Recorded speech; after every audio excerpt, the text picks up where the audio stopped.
Have a great weekend and a great Friday as well. The time on Highland Radio is coming up on 9 o'clock. Let's cross over to Greg. He's coming to you live this morning from the ATU. And let's say good morning to Greg. Yes, indeed. Good morning, Greg. Good morning, Marty. We've got a cracking show lined up for the next 3 hours here, live, as you mentioned, from the ATU in Letterkenny. We have our usual Friday panel, but we also have live music, and we'll be speaking to some of the hundreds of delegates here at the ATU in Donegal from all over the world who are going to be obviously engaging with each other, but writing, videoing, blogging about our beautiful part of the world. So we'll find out much more about that very shortly, but at 9 o'clock. Let's get our first news update of the show, and it's over to Michaela Clark. Thanks, Craig. Good morning. £115 million is being invested in the Northwest. Seagate, based in Derry, has announced the major financial commitment over the coming 5 years to develop the next generation of hard drive, with £15 million of support coming from InvestNI to meet the rising global demand for data storage capacity. The investment in the region will create new jobs within the R&D manufacturing departments at the company to develop its Mosaic 6 Plus technology. A 25-mile march is taking place tomorrow from Mallinhead to Buncrana to highlight the campaign for an end to Israeli actions in Gaza and an immediate opening of the borders for aid. The Long March for Gaza reflects the fact that Inishowen and Gaza are the same length. Tomorrow's march is being coordinated by the Inishowen, Derry and Letterkenny branches of the Irish-Palestinian Solidarity Campaign. Spokesperson Caroline White says it's a highly symbolic undertaking. We're marching to honour the dead of Gaza, everybody that's been killed, and to demand a stop to this genocide, because our government, by its inaction with the Occupied Territories Bill and allowing warplanes to fly through Shannon, we just need everybody to stand up. We need everybody to take a stance and say that this isn't okay, and we're going to do everything we can to try and stop this genocide. Plans by the government to bring in a second tier of child benefit in the upcoming budget are being welcomed. Taoiseach Micheál Martin confirmed the move yesterday. The Children's Rights Alliance says Budget 2026 must increase income for families of children in poverty. Its chief executive, Tanya Ward, is making a number of demands. They need to do something significant and big. They can increase the existing family working payments that people on low income receive. They can increase the income supplements that people with welfare payments receive. But they could also introduce a new payment, and it may take some time to do that, to be honest. The Cahirlach of the Lifford to Northern Municipal District says there needs to be progress on the SEED project in Ballybuffet. The project involves the restoration of the front facade of the former Ritz Cinema, with the building to be refurbished as an enterprise building, while a new 2-storey car park will be developed, allowing the existing public car park opposite the Ballard Arts Centre to be redeveloped into a civic space. It's understood Minister Dara Cleary is due in the county in the coming weeks, and it's hoped he can meet councillors to discuss the scheme, particularly in light of rising costs. Councillor Patrick McGuyan says while the second phase requires some CPOs, officials want to proceed with the Ritz project immediately. The 9 million for the overall project that was granted way back, them costs now would definitely have gone up. So we're looking for extra money from the department to increase their part of it, but also Donegal County Council as the matching funding will have to do that. So while we're waiting on the CPO, there's no reason we can't start with the Ritz. For weather now, today will be cool and breezy with sunshine and showers, some heavy with possible hail or thunder. Highest temperatures of 13 to 15 degrees. That's all from Highland Radio News for now. We'll be back with news again at 10 o'clock. Until then, good morning.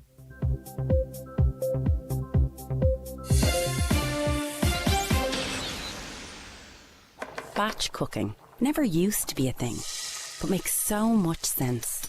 A little effort up front and you're sorted for the week. Planning your finances? Same deal. What you do now can make your future easier.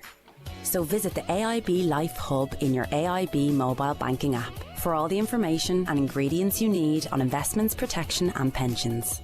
AIB, for the life you're after.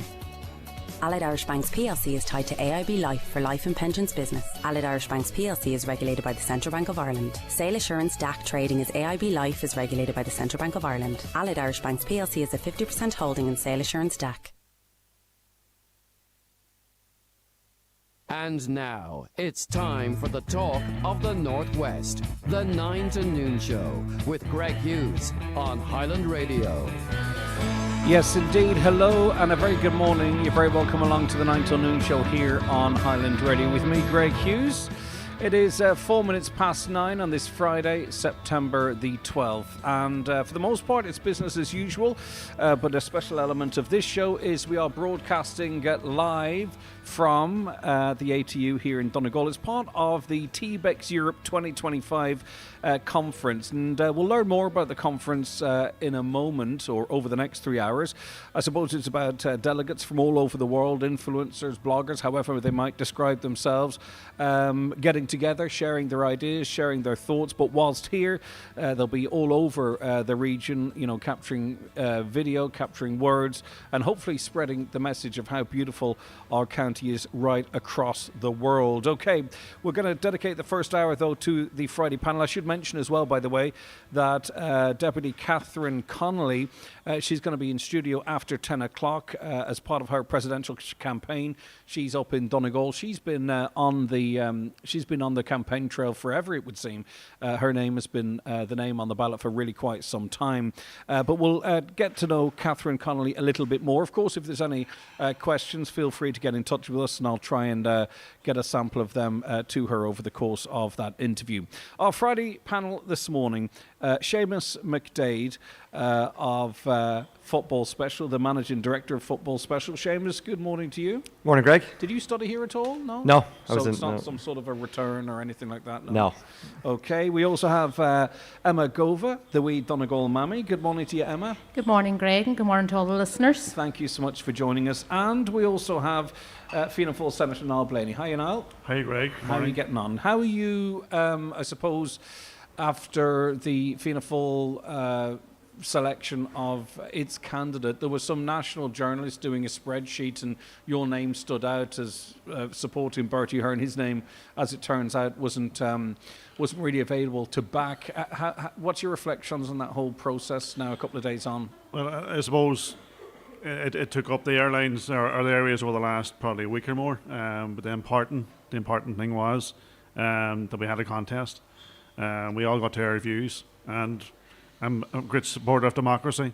We had a democratic vote, and we all now will be behind the chosen candidate, Jim Gavin. Would you have, can you divulge which way you voted amongst those two candidates, or is that unfair for me to ask? It was a private vote. Well, I suppose I wouldn't expect anything else from you, Greg. Well, that makes me sound no, like I did. I'm not being smart. I think you voted for Kelleher. I voted for Kelleher, yes, I did. Yeah. You would have favoured an internal candidate. Yes, I would have, yeah. I think so. And do you believe, and I'm not going to dwell on this, but just whilst we have you, do you believe Bertie Ahern was treated unfairly? He was quite critical of the Fianna Fáil leadership and how he was treated, and obviously defended his own record in his statement. Do you think he was given what he's given to the party and to the country? And I know there's some controversy out there too, and people will remind us on the text machine. But do you think he was treated unfairly by Fianna Fáil? Well, I made my views known about that before the process, and the reasons why I felt that he should have been treated differently. But as I say, we've dealt with that now, and we've moved on. And I wasn't holding back at the time. No, I made my views very, very clear in relation to Bertie Ahern and the treatment of Bertie Ahern and Mary Hanavan and others.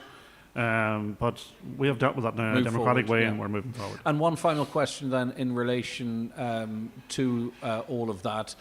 How do you think Fianna Fáil will do? But before I get to that, actually, I just want to ask you, obviously this became a little bit of a referendum on the leadership of Micheál Martin. Do you think he's been damaged at all in the process? No, I don't think he's been damaged. At the end of the day, the important thing for us was that nothing was thrown upon us, that we decided. I think it's healthy to have a contest. We've had that contest now, and we've all got a chance to have our say. And the party took a democratic decision, and we'll all be fully behind that now. Yeah, exactly. And I mean, listen, at the same time, if other parties could be criticised for not having that whole conversation and a vote and a private vote as well too, so it's one of those. Seamus McDade, are you engaged? And we're going to be moving on to other issues very shortly. Are you engaged in the process yet at all? Is there anyone in there yet that sort of got your juices flowing? Well, I'm involved in Milford GA, so I would know obviously of Jim Gavin, and I met Jim Gavin once before, and he's definitely much more outgoing in real life than he is in the media. So obviously he has his sort of celebrity status behind him, so we're aware of what he's done in terms of, in the GAA. The other candidates, I suppose it is only really getting started now as such. So it's I mean, it is what it is, Greg. It's a ceremonial post, for want of a better word. So I think you're going to judge people on will they be a good ambassador for Ireland as opposed to really core politics. Yeah. And do you see the ambassador in the current crop of people that we have? Yeah. I mean, yeah, and I would encourage. I hope there's a couple more independents on there. It would be nice there for there to be more. I mean, I don't think the process is undemocratic. The way that the way to get on the ballot paper, I think, is based in democracy. But I can see the arguments whereby it's very much controlled by the main parties. So it's no harm to have more of a democratic voice, or no, more of a selection on there, so people can get. Because I think if there's more of a selection too, we'll drill more into the people that are really standing as well. Because if there's only ended up 3 on the ballot paper, it'll be won't be a lot of the scope for debate. But the political spectrum will be represented even if we sort of go now, wouldn't it? You've got sort of. Well, it's more centre left, I suppose. It's centre and towards the left. I'm sure there's lots of people who would say there's nobody towards the right being represented on that. That's a very good point. But again, is there a body of voters out there who actually vote that way in this country anyway? I'm not sure, because if there was, they'd be represented in Dáil Éireann and in the county councils. So it's an interesting process. And yeah, it'll kick in now, I guess, the next couple of months. Just before I bring Emma in. Yeah, there probably never was more independent representation in Ireland than there is now, but yet there's a struggle to get those independent voices heard in this campaign. It's interesting, and let's see how the thing goes. Yeah, and I think maybe a bit of clarity is coming to that. Emma, how engaged are you in this process so far? I have been keeping an eye on it, and I was having a conversation earlier about this. I would say what might be a stumbling block for a few ardent Fianna followers will be the fact that Jim Gavin used to manage Dublin, and they might find it hard to put the tick beside the ex-Dublin manager. They may feel that as a sense of betrayal here in Donegal. But, yes, I don't think that the system for selecting a candidate for the presidential election here in Ireland is undemocratic, because those who have to okay the nominations have been elected by the people of Ireland, so you can't really say it's undemocratic. We put them there to make that decision. It's a toughie, isn't it? Because we saw with the sort of the European ballot, for an example. I mean, it was 2 foot long. Yes. Now, I'm not sure whether you could say that none of those people don't have an equal right to be on that, but at the same time, you need some sort of checks and balances. Absolutely, and I think that if it's not broke, don't try and fix it. It has worked, and as they were saying here, the President of Ireland, and I don't mean this insultingly, it's a ceremonial post, and it is an ambassador for Ireland, and we want to make sure that the person who represents us represents our values and represents what we stand for. And what is that? That's getting harder and harder to figure out. That is getting harder and harder to decide, and there is a cohort of people in Ireland who do feel like they are not represented at the moment. And it's up to our elected representatives to reach out to these people and find out what it is that they need to feel represented again. Yeah, I do agree with you, but there's a lot of people are represented as well. Like if you look absolutely, at the majority. 60% of people that voted are represented by absolutely. 3 parties and feel Don't their get me homes wrong, there. the majority are, but there are. But I do also think that you are always going to have a cohort of people who are never going to be happy, and that's the truth. Yeah, of course. No matter what happens, and that's just life. Am I one of them? I don't know. I think we all are at some stages. Okay, but listen, Marie Steen, would that be a welcome addition would she be more right-leaning? She would be, and I think she has got very serious credentials. So, yeah, I would like to see her on the ballot paper again, because you'd like to see her put through the debates. Yeah. It's easy to. Those debates focus on you see, sometimes those debates go beyond really the role of the president. Yeah, I mean they do. It becomes theatre. I think we maybe in this country look at what happens in America and the big bombastic debates, and we think that's what we should have here, but. And it's hard to drill into people's politics when the role won't do much politicking, you know. So, but I would like to see Maria Steen on the ballot because, and again, I would like to see her tested under the spotlight because it is somewhat easy to go on prime time when you have a very set opinion and just voice your opinion, but to go into a debate where we're going to be challenged on that opinion by other people who have... Yeah, and we've seen people already been found out in relation to that, you know, thought that this was this lovely thing that you could go for all the right reasons, but you be scrutinised and questioned very, very quickly. First interviews, right, I'm out. You know, and I have sympathy for that too. Yeah, but you have sympathy to a point. You should know what you're getting into. You know, I mean, it is fair. It's only, as you know, as Niall said, it's only expected when he's sitting in front of you, you're going to ask him a question like that. You know, like that's you're in the, if you're going to enter the politics game, that's to be expected. It's okay for, you know, for me and Emma to be here and not be asked about our opinions because we're coming from different backgrounds. But so I don't have a lot of sympathy for people who went on national television and to want to be president and then couldn't answer basic questions. Okay, it's funny when you think back to Michael Dee's first term and that first presidential race. Michael Dee probably never said less in his life because there was so much debate, and he didn't filter into any of the mad stuff, and he kept central, and he was the most popular as a result of it. It's so funny because I know he's incredibly highly respected for the most part and was beforehand, but when he was doing the tours, I remember him calling into the station at Highland Radio. It's amazing how he transformed since then, if you know what I mean. He was in shaking hands and pressing the flesh and trying to reach the people. And then it's the office almost that elevates the person. Now, he obviously has an awful lot of credentials, but it's just interesting, you know, and Catherine Connolly's going to be here later, and she's looking for people's votes and stuff. And then if she's successful, then the office elevates her then to this sort of internationally recognised person. Finally, before we take a break and move on, do we think we'll get over sort of the mid-40s in terms of turnout, or is there anyone in there that's going to engage people more? Niall, I'll ask you first. Well, I suppose it's still early days, and I think the smaller the field, the more chance you have of being sub 40. But I would hope there'll be a few more auditions before the entries close.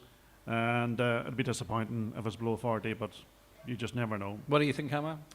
I think given the fact that a lot of people do know that it is a ceremonial post and that there isn't a lot of politicking in it, that we will struggle to see over 40% out for the vote. Seamus? Yeah, it's hard to see if anybody would get too very excited about it. So yeah, I can't see it being much higher than that. Yeah, because voting can be a bit of a pain. Yeah, I mean, it should. You know, I mean, especially if you're not. I think you have to be really passionate, you know, sometimes. Yeah, because if you don't really mind, you'll just let other people sort it out, right? But yeah, but I think it should be your duty to go and vote. I think so. Yeah, I think so. Yeah. Okay, we're in the company of Seamus McDade. You've just heard his voice, Emma Gova, and Senator Niall Blaney, and we'll be back with much more from our guests, of course. And you, the listener, by the way, sorry, I should encourage you to get involved in the conversation. It is business as usual, even though we're outside of the studio. You can WhatsApp and text 086 60 25,000. You can give us a call to an 07491 25,000, and of course you can watch the stream and all of our guests on the show today. If you're at home or work in the home, open up YouTube on your smart TV or your Fire Stick and watch us there, Highland Radio, and we're on the Facebook pages and X as well. All right, we'll be back with more after this short break. The 9 till noon show with Letterkenny Credit Union. Simplify your debts with a debt consolidation loan from Letterkenny Credit Union. Call us on 074 910 2126 or apply online via our app or in office today. Hi, Gavin here from Divers Hyundai in Letterkenny to tell you about 2 Grand Tuesday, our one-off used car sale event.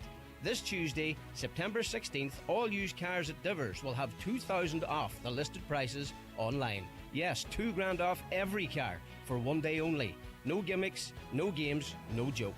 That's this coming Tuesday at Divers Hyundai Canal Road, Letterkenny, and we're open 8 to 8 on the day. For details, see diversgarage.ie.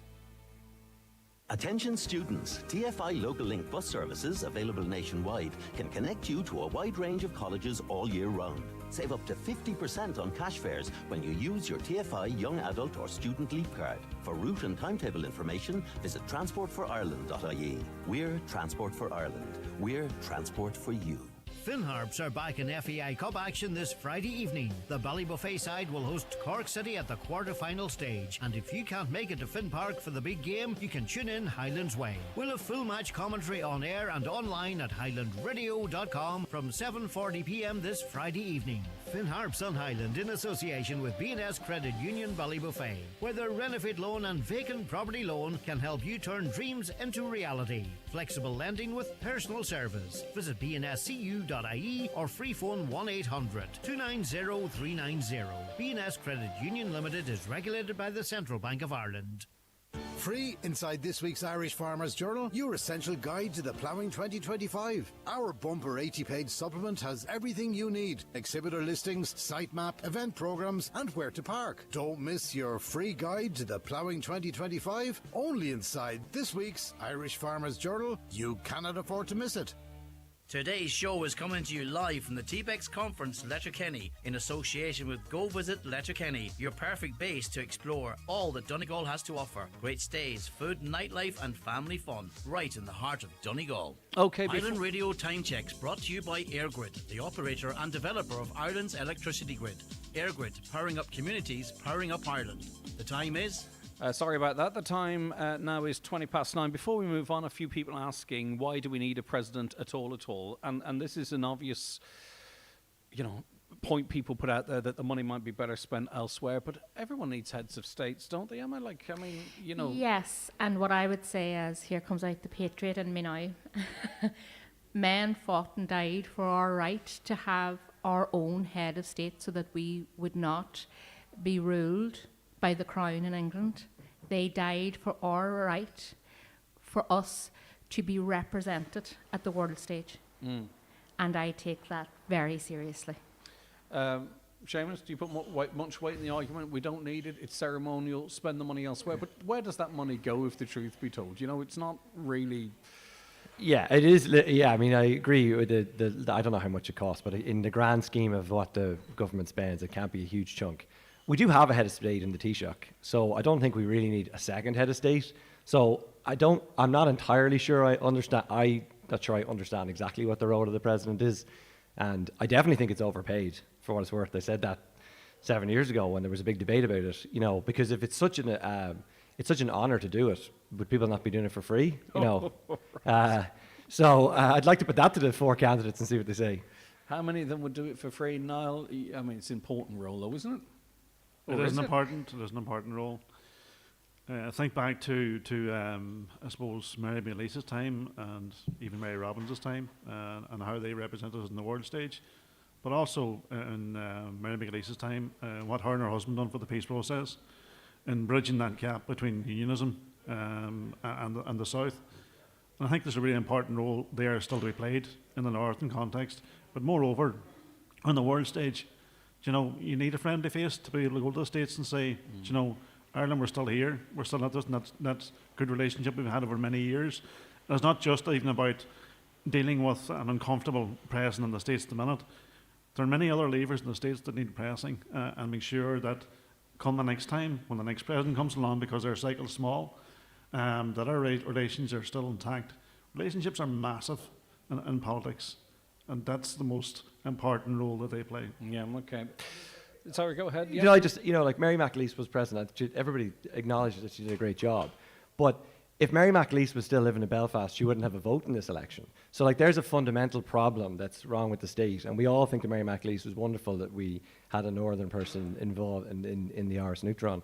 But they still can't, she still, and her family still wouldn't get a vote if she lived in Belfast as an Irish citizen. So wouldn't get the right to vote, you mean, yeah? Yeah. So, I would say that's a fundamental problem with the country that hasn't been addressed. Just it's sort of symbolic, just putting her in there, but not actually making any changes. What are the blockers to an All Ireland vote now? Well, I suppose it's a bit similar to why we don't have a united Ireland. Right? Is it? It's in the same space. It's in the same space. Yeah, absolutely. Okay, you mentioned the situation in the United States. US officials, they've issued an urgent appeal for help from the public as they continue to search for the shooter of conservative activist Charlie Kirk. They released new videos and photos from the scene. It's 24 hours now since, beyond that, since Mr. Kirk was shot while speaking in front of thousands of people at Utah University. He was incredibly influential in conservative circles. He's been credited with getting the youth vote interested in politics, but particularly interested in Donald Trump. I can't sort of think of a similar person either in Britain or Ireland, but incredibly high profile. And a lot of people would have heard his name for the first time when he was shot, but there's a generation of people that would have been consuming his content every single day. Emma, I'll start with you. The one thing as I watched on, and I've watched the reaction and the fallout, this is just the latest political shooting in the United States. And, you know, you see predominantly online the conversation. We're no longer political opponents, we're political enemies, you know. People cut people off if they just don't like what they have to say. And then the language potentially could lead to something like this. And my concern, especially with the Simon Harris stuff and stuff we've seen in England actually already, I don't think we're that far away from similar instances like this happening in our part of the world. How careful do we have to be? I have to say I absolutely agree with you, Greg. We are not that far away. In fact, in England, they have already reached that. There has been a number of MPs killed at their own, what they call their clinics, offices. One from the Labour Party and I believe a Conservative as well in the previous years. And I think that, in essence, I know it's a very simplistic way to put it, but we've kind of lost the run of ourselves. This ability to dehumanize each other online, you know, it's like you're talking to a screen, but you're not talking to a person. We have lost that human connection with people, and it's quite dangerous. And I whilst I don't agree with his politics, and I have no problem in saying that I am not necessarily a Fine Gael supporter. I think what has happened to Simon Harris and his family is absolutely abhorrent.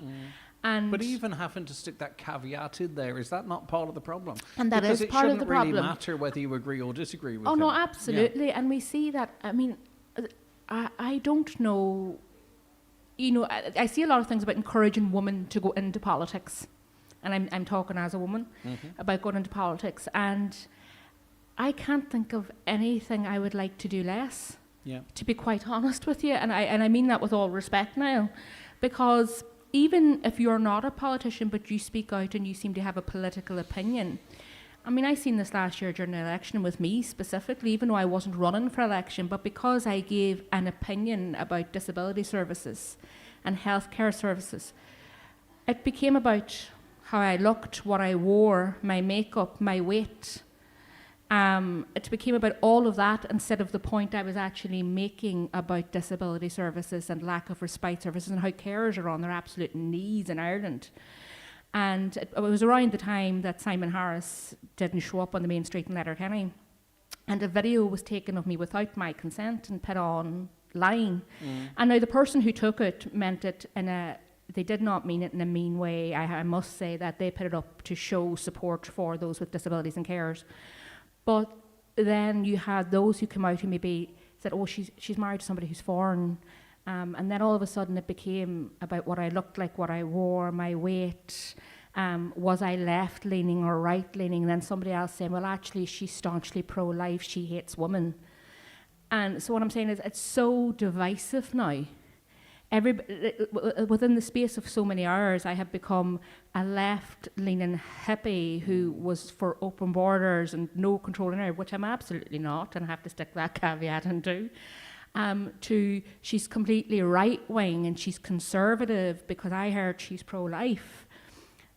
And the point was nobody actually was getting the point of what I was talking to the person about, which was disability services and lack of respite care for families of children with disabilities. Yeah. Seamus, what have you been observing over the last couple of days following this this assassination, that the person responsible for it is still at large, but it is only the latest political shooting? And, you know, I don't think this is really in the gun control conversation, because if someone wants to get a long, a long bolt-action sniper rifle, effectively, you know, they will. So, and do we have to be worried that this could become a norm, because we seem to just be a few months or years behind whatever is happening over in the United States? I mean, we're because of our gun control here, we probably are luckier that in reality, it's a lot more difficult to. I don't even know would you get a sniper rifle in this country, like you can get as easy as you can get in America. So, but that doesn't mean that political violence can't happen in another. And we are very close to something happening. I mean, Simon Harris shouldn't have to report this stuff to the guards. It's ridiculous that people would say this. You're not representing anybody if you do that. But also too, and in relation to Simon, and I suppose Simon Harris being on the left of politics. I mean, I equally see someone that might be on the right of politics also becoming a victim, and you could argue that that's what Charlie Kirk was. So, because what I've noticed is a political horseshoe. That the extreme people, it doesn't matter left or right, but never the twain shall meet. Yeah, absolutely. I mean, it was 100%. I mean, it was said, I think, that the debates before the last election, basically everybody in Ireland is pro-Palestinian. But if you're not pro-Palestinian enough, people are, really coming for you. And that would be an example of something that people in Ireland is not that polarised. People are just slightly away from you. So but there's been amplified online that there's, that we're hugely polarized. The United States is polarized at the moment, and maybe has always been polarized. Yeah. I think 90% of us aren't polarized, but I think there's 5% either side that are very polarized. Maybe, but then their voice has been amplified online, and that's what's making it worse. But see, that's what they say about each other. You shouldn't be speaking to them. We don't agree with them, and it goes back and forwards. Yeah. I'll come back to you, Emma. You wanted to come back in there? Yeah, I just want to say I agree with Seamus on that. I don't think. I can see that America is very polarized, but as you were saying here, Greg, 90% of us aren't. But I think there's that fear of even suggesting that you're not on either side. I would talk to a lot of people who say that they might tell you their opinion privately, but they don't want to say it out loud because they don't want to be not to the right enough or not to the left enough, and they're almost scared to be that neutral voice because they feel then that both sides are going to come in for them. Yeah, Niall, I mean, you're the only elected politician here. When you watch on with what's happening in America and you see sort of the conversation that's happening here, what's your overview? Well, first of all, in relation to here, I think what's happening with Simon Harris is absolutely shocking and deplorable. That's an attack on our democracy. The last time that we had attacks like this was politicians getting threats and by mail during the Troubles. And we thought we had moved away from things like this. So it has to be called out, first thing. I had a conversation yesterday with my eldest daughter in relation to the Charlie Kirk thing. And it was interesting because she had watched a lot of the content on TikTok. And of his content that he's been putting out for years. Yeah, she talked about how extreme he is. Yeah. And she says, did you see his conversation just before that? It was about his stance in relation to gun ownership in the States. And I said, no, I didn't. She says, he said that he deemed that the small number that were taken out were a very small percentage, and it was worth it to hold on to guns. Yeah. And that was just before he was shot. Thought that was interesting. Not just her comment, but how he was taken out. There may be something deeper going on in the States, and an attack of the extremist right, as Seamus alluded to there. But moreover, although I think the likelihood is that it would be an extreme person on the left that would have taken out or would have assassinated Charlie Kirk, because he's obviously very right-leaning. It could be an act against the whole Trump side. From where who knows? But moreover, I think the conversations have to kick off, and society. Just in relation to you, though, right? Your political career, and you've been around for a long time. It was very different, right? I mean, you can be controversial, and we've seen that in the last little while. You'll put your views out there and you'll stand by them, and you seem to be pretty bulletproof because you know what might be coming your way, but you can bat it off. That might not tell the whole story. But if you go back 20 years ago, I just feel that you could have, or any politician could say what they want to say, but then even people that voted for different parties, you could shake their hands or chat to them at mass or bump into them in the pub. And I just think nowadays politicians, instead of that, they'll get spat at or get insults thrown at them, or even get threats online. There might be threats online to you that you're not aware of. My concern is it's not a massive leap until someone does something to a politician in this in this country, and I just don't think we should be blind to that. Well, I remember my father and my uncle getting threats. So I grew up with that somewhat. I know, I do understand. And probably two, 3 years ago, I would have got, not threat me myself, but based on comments I made about another party. Overnight, both my mother got stuff through her door and my brother, and his windscreen of his Jeep was smashed. So we're not immune to it. Okay. We do get abuse. But maybe I'm around longer and I could take it better. But I do think that newer politicians, younger politicians, struggle with it, struggle really badly with it. And some of the older generation maybe have seen it and deal with it better. Doesn't make it right. But I think we're coming to a time in politics across the world where more instability is being created, and people start to worry more and start to trust politicians less and trust democracy less. And that's something we need to discuss more now and take action on. Do you remember a conversation, again, back to the kids, and having a conversation with different professionals around telephone usage for the kids when they're leaving primary, heading to secondary, and your fears around the phone and what they access. And the advice was, you need to trust your kids, keep the conversation going with the kids, don't say, no, you can't have this, that, or the other. That's not right, they'll get access other ways. But when you can see some of the content now that's on TikTok, do we really need to police it better? Because it's the kids I worry about, not the adults. Do you know? Next generations. Yeah. If you go back, I think 3 years, maybe 4 years, I don't know, 3 or 4 years, Joe would know as this is better than I would. You would probably have had to go almost into the dark web to see the video of Charlie Kirk getting his neck shot off. And now it's just on every second post on X.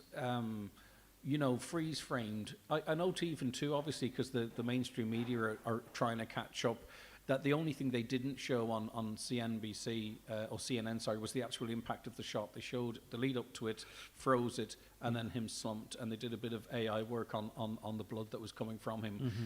But I worry, Emma, as a parent, because I would have had to have gone looking for that in the past. The stuff you see, even that poor Ukrainian lady that was stabbed on the train, people are being exposed to that and being able to see it, and I'm like, how did this happen in a couple of years where this stuff is not taken down, but it's actually promoted? Yeah. That worries me. What's that going to do to the kids' minds? Absolutely, and we were actually just discussing that before we came on air, and I was discussing it as a parent. I was saying that one of my children, my 18-year-old, was watching a live stream of somebody playing a game on TikTok, and then it switched to the shooting of Mr. Kirk. Mm-hmm. And my child was able to tell me about this, and I was really shocked. And I have to be honest, I hadn't heard of Charlie Kirk until Charlie Kirk was assassinated. I'm not going to lie, I hadn't. But my 20-year-old, my 18-year-old would tell me who Charlie Kirk was and the sort of material and rhetoric that he would have said. But here's the thing, nobody deserved what happened to Mr. Kirk, and I want to say that goes without saying. But that lady that was killed in Carolina as well, you're talking about that Ukrainian lady, I believe, the really heartbreaking part about that story is that girl bled out in a train, and a man took his phone out not to ring 911 but to video that girl dying. Mm-hmm. And we see that here in Ireland, even people taking photographs or videos of car wrecks before families have even been informed that their loved one has been in a car wreck.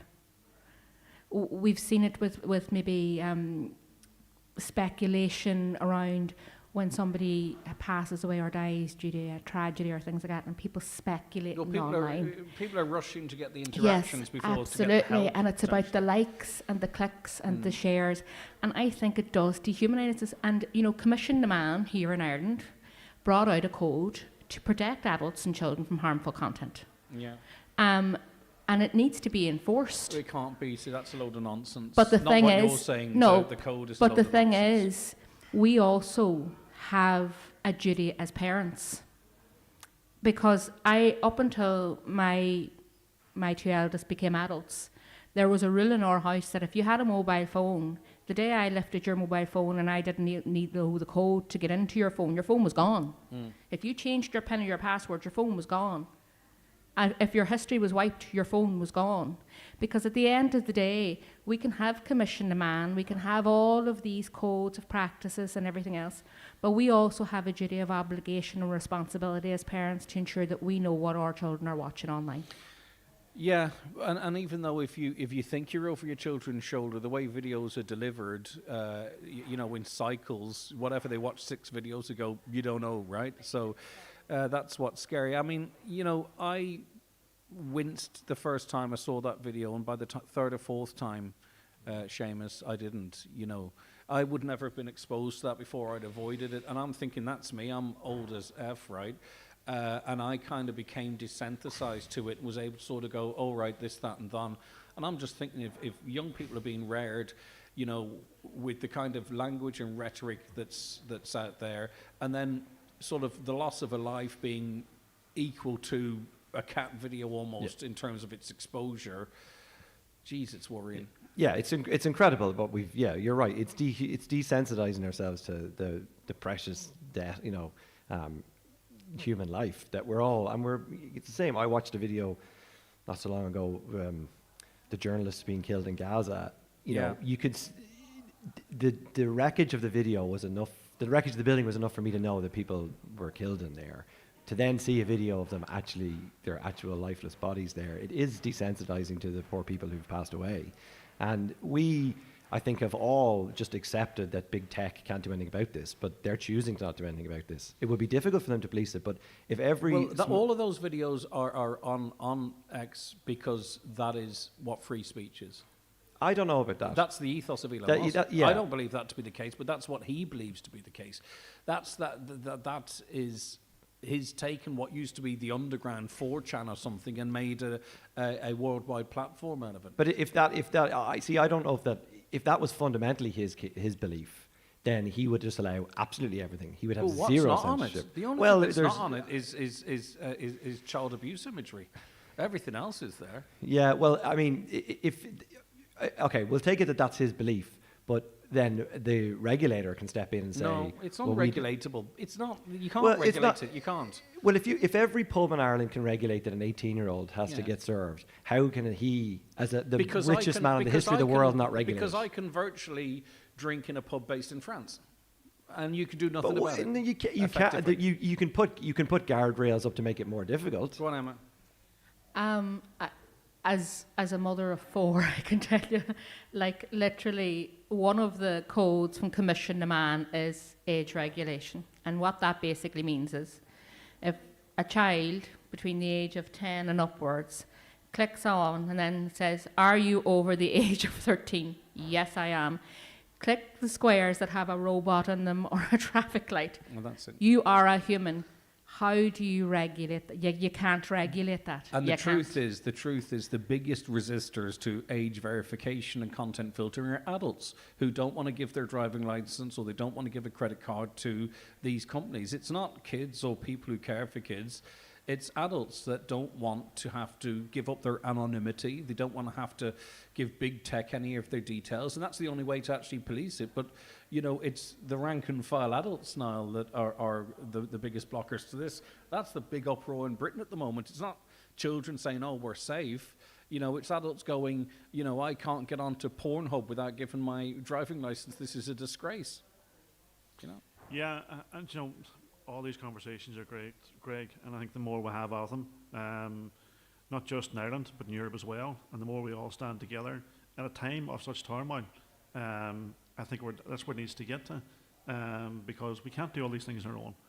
But the more they stand together, the better chance we have of tackling them. So it's great to have the conversations. It's great to have, I suppose, this wider discussion, and I absolutely agree. It's the children that needs protecting. That's the ones that are the next generations we need to look out for. Adults will do all kinds of things, but children absolutely need protecting. We've got adolescents, kids, teenagers thrashing out their mental health with ChatGPT, with AI bots. You know, that's what we're handing the keys over to. We'll have much more from our guests and you as well, live here from the ATU in Letterkenny. Just to remind you, coming up after 10 o'clock, we've got loads of guests. We've got Deputy Catherine Connolly, who is seeking your votes to become the next president. And then we're going to be tapping into this huge conference. It's very, very significant. It's the TBEX convention at ATU. It's an opportunity for hundreds of travel influencers, bloggers. I'm not sure what the catch-all term is. Some of them like one term and some like the other, but it's for them to get together and discuss the industry, but also whilst they're here to visit our beautiful region. They're going to be out on tours tomorrow and the next day, and you know, the beauty of the Northwest is going to be spread far and wide, and hopefully that'll pay dividends in time to come. So we're going to be talking to some of the delegates. We're going to have the council. As I mentioned, we'll have some live music and so much more besides. So stay there, because we still have more from our Friday panel coming up after these messages. The 9 till noon show is brought to you by Letterkenny Credit Union. Digital loans now available. Apply online or via our app today and get your loan transferred directly to your current account. If you're aged 59 to 70, we will invite you for a free HSE bowel screening home test. Screening can help find signs of bowel cancer early, before any symptoms show, making it easier to treat. All around Ireland, ordinary people are doing amazing things every single day with Return. They're turning empty bottles and cans into everything from vaccines to volunteer rescue boats. Like Buncrana Hearts Football Club, who are raising money through Return for sports equipment. Now, thanks to empty bottles and cans, their pitch is full. Join the thousands of initiatives using Return for Good at return.ie. Buying or moving home can be a strange mixture of excitement and stress. So the last thing you need is worrying about conveyancing. Time to call McElhenney & Associates. They'll move that property transaction along swiftly, make sure everything's in order, and prevent any nasty surprises. Residential, commercial, leasing, or voluntary transfer. Call today on 074 917 5989 or find us online. We'll do the paperwork, you do the wallpaper. McElhenney & Associates, Solicitors, Stranorlar. How can we help? New this week in Home Store and More. All ottomans are all half price. But better hurry, because when all our half price ottomans are gone, they're gone. Also, all bar stools are still all half price, and all mattress toppers are still all 33% off. But when all the half price bar stools and all the 33% off mattress toppers are gone, they're definitely gone. Drop by your local Home Store and More. Visit us online at homestoreandmore.ie. Home Store and More. A happy home. Today's show is coming to you live from the TBEX Conference Letterkenny in association with Go Visit Letterkenny and TBEX Europe, celebrating Letterkenny as a gateway to Donegal. Don't delay when you get your bowel screening invitation. Call us today on 1-800 45 45 55 or visit bowelscreen.ie. From the HSE. The 9 till noon show with Letterkenny Credit Union, now offering mortgages from €40,000 to €600,000 with no hidden fees or transaction charges. Letterkenny Credit Union, 9102127. It's Patrick Feeney here, and I'm looking forward to the Highland Radio Country Music Weekend at the Clanry Hotel in Letterkenny this October the 31st and November the 1st. I'll be on stage along with Michael English, David James, Stacey Breen and Jordan McBoden. It's going to be 2 fantastic nights of music and dancing, but spaces are filling fast, so book now at theclanryhotel.com or highlandradio.com. Hi, Michael here from iMotors. I would like to invite you up to our used car sales event. The big end of summer sales event with fantastic offers. Customers from all over the Northwest are coming. Over €200,000 in reductions. Plus, spin the wheel for cash and prizes with every purchase. September 13th to 21st. Don't miss out. Visit us at iMotors. iMotors. Fearless generation. Are you worried about trees on your property? Northwest Forestry Services Ballybuffet are fully insured and have over 40 years experience in dangerous tree removal, tree felling, surgery and stump grinding. For peace of mind, call Northwest Forest Services Ballybuffet for a no obligation quotation on 91 32033. Host your next corporate meeting or event at Century Complex in Letterkenny. With 4 high-tech function rooms, we've got the perfect space for every group size and need. Professional, flexible and fully equipped, all under one roof. Call Century Complex on 07491 21976 today for more information or to make a booking. Tá an scéim faoise bheith le seomra cíos fáil faoi láthair, agus díot fás suas le 4,000 euro sa bhliain a heilimh séir ó cháin, trí thomraíod a thach a ligean cíos do bhíc léin. Tá an scéim seo oscailte do gach duine agus ní bheith tionchar díochíochtaí leasa ho síalaigh má aontóiad. Tuile eolais ag gov.ie/chuntasig room for a student. Ó Rialtas na Héireann. Today's show is coming to you live from the TBEX Conference, Letterkenny, in association with Go Visit Letterkenny, your perfect base to explore all that Donegal has to offer. Great stays, food, nightlife and family fun, right in the heart of Donegal. Highland Radio weather updates brought to you by McElhenny's. With new season styles arriving daily, discover the latest fashion, footwear and accessories for autumn in store or shop online at mcelhennys.com today. Not going to lie, it's chilly out today and it is going to continue cool and breezy with sunshine and showers, some heavy with possible hail or thunder, highest temperatures of 13 to 15 degrees. We're in the company of the Managing Director of Football Special, Seamus McDade, Fianna Fáil Senator Niall Blaney and the wee Donegal mammy, Emma Gova. Now, RTE said it will not take part in the 2026 Eurovision Song Contest if the participation of Israel goes ahead. In a statement, RTE said that Ireland's participation in the event would be unconscionable given the ongoing and appalling loss of lives in Gaza. Ireland has won the contest 7 times in total, most recently in 1996. I'll go left to right this time. Seamus, you know, obviously in the wider context, and I had this conversation last year, in the wider context, and this was the argument being made to me, what's going on over there, whether we participate in a song contest or not doesn't matter. But RT obviously, and I think the NUJ have been putting pressure on them, have taken a stand this year. It's not insignificant. This would be quite embarrassing for Israel, right? And you know what? They're all about their reputation. What do you think of this decision, or is it too little, too late, or it doesn't matter? I mean, RTE have definitely gone with the way the tide is going. They haven't, you know, they're definitely late to the game to doing this. But I do think it's a good thing. I mean, I know we like to think of ourselves of the Brazil of the Eurovision, but like I'm not sure we're that big a market. I had a look up last night there. I think Slovenia and Slovakia are on board as well to boycott, and Iceland. So we weren't the first country to come out with this. But I do think it's a positive step. I think it's a small act of defiance that if we can get other countries on board, we would make a big stand. But we would need one of the, whatever they call them, the 5 countries that are in the Eurovision every year to really sway it. So unless Britain or France or Germany or Italy, whatever, pull out, then I think it won't even be noticed by the rest of Europe. Really, if you get 4 or 5, even of the smaller countries that don't take part, don't air it, does that not put the pressure on the organisers, the European Broadcasting Union? I don't think 4 or 5 of the small. They instantly are put on the wrong side of history, you know? Yeah, yes, maybe. Oh, yes, they would be on the wrong side of history, but they're on the wrong side of history as is. No, so I know that. It's, you know, and then the argument is RTE were on the wrong side of history for the last 2 years. So we would need more than 4 or 5 small nations. If we could get 15 small nations, then that makes an impact. And maybe RTE believe they have that. Maybe there is a groundswell there in Europe to do it. But a positive step. Senator Blaney, what do you think? I suppose RTE get involved in these types of things. I think it's, you know, we also have to be really, really careful in what we do and what we say and consequences. You know, if RTE were to decide to do another stand, maybe against Donald Trump, will that have consequences for us?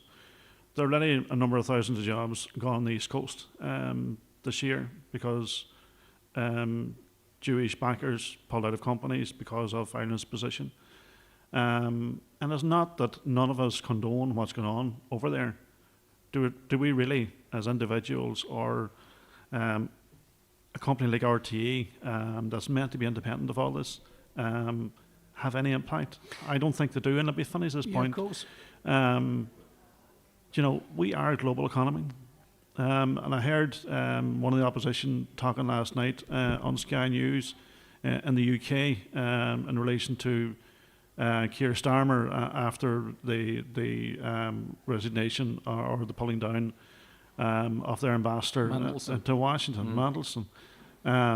And he was asked, Trump's coming here in the not too distant future. Does he have questions to answer?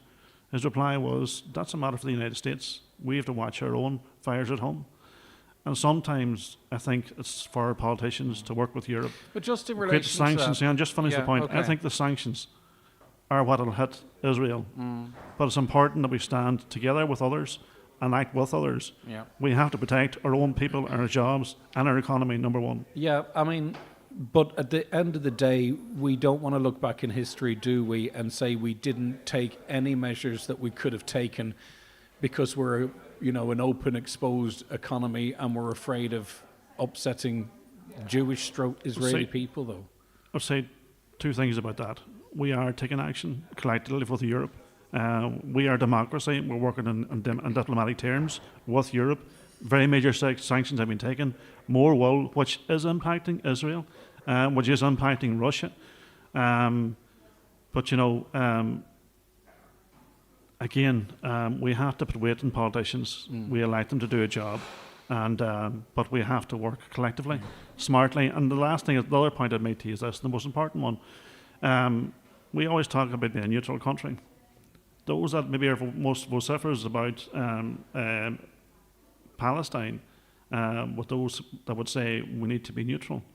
Well, let's be neutral and act like a neutral country would. But we're not politically neutral. Use our strengths to our best I would love ability. to see that, but we're doing that through Europe. I think the European Broadcasting Union has put countries in a bit of a squeeze here. They very quickly banned Russia from this competition. Not so quick with the Israelis. I personally think, before I bring Emma in, I actually think something like this resonates more with Israelis than sanctions do. I think to be ostracized or excluded would bother them more. I think the people of Israel would have to hear that. I think they're insulated otherwise. And I think it's the people of Israel that are going to make the difference here. But that's just an opinion, and it is no more valid than anyone else's opinion. Emma, what is your view? The right decision, wrong time? Right decision, right time? What do you think? I think it's the right decision. I think they should have done it last year. But as you said a minute ago, and I'm not saying that decision was wrong, by the way, but they were very quick to exclude Russia from the Eurovision Song Contest and different sports contests as well. And it just seems to be there is this fear that if you somehow speak out about the genocide that is happening in Gaza, and that's what it is, let's not dress this up any other way. This is the extermination of the Palestinian people. Over 65,000 Palestinians have been killed in Gaza. Over 200 of them are humanitarian aid workers. 70% of those killed in residential areas are women and children.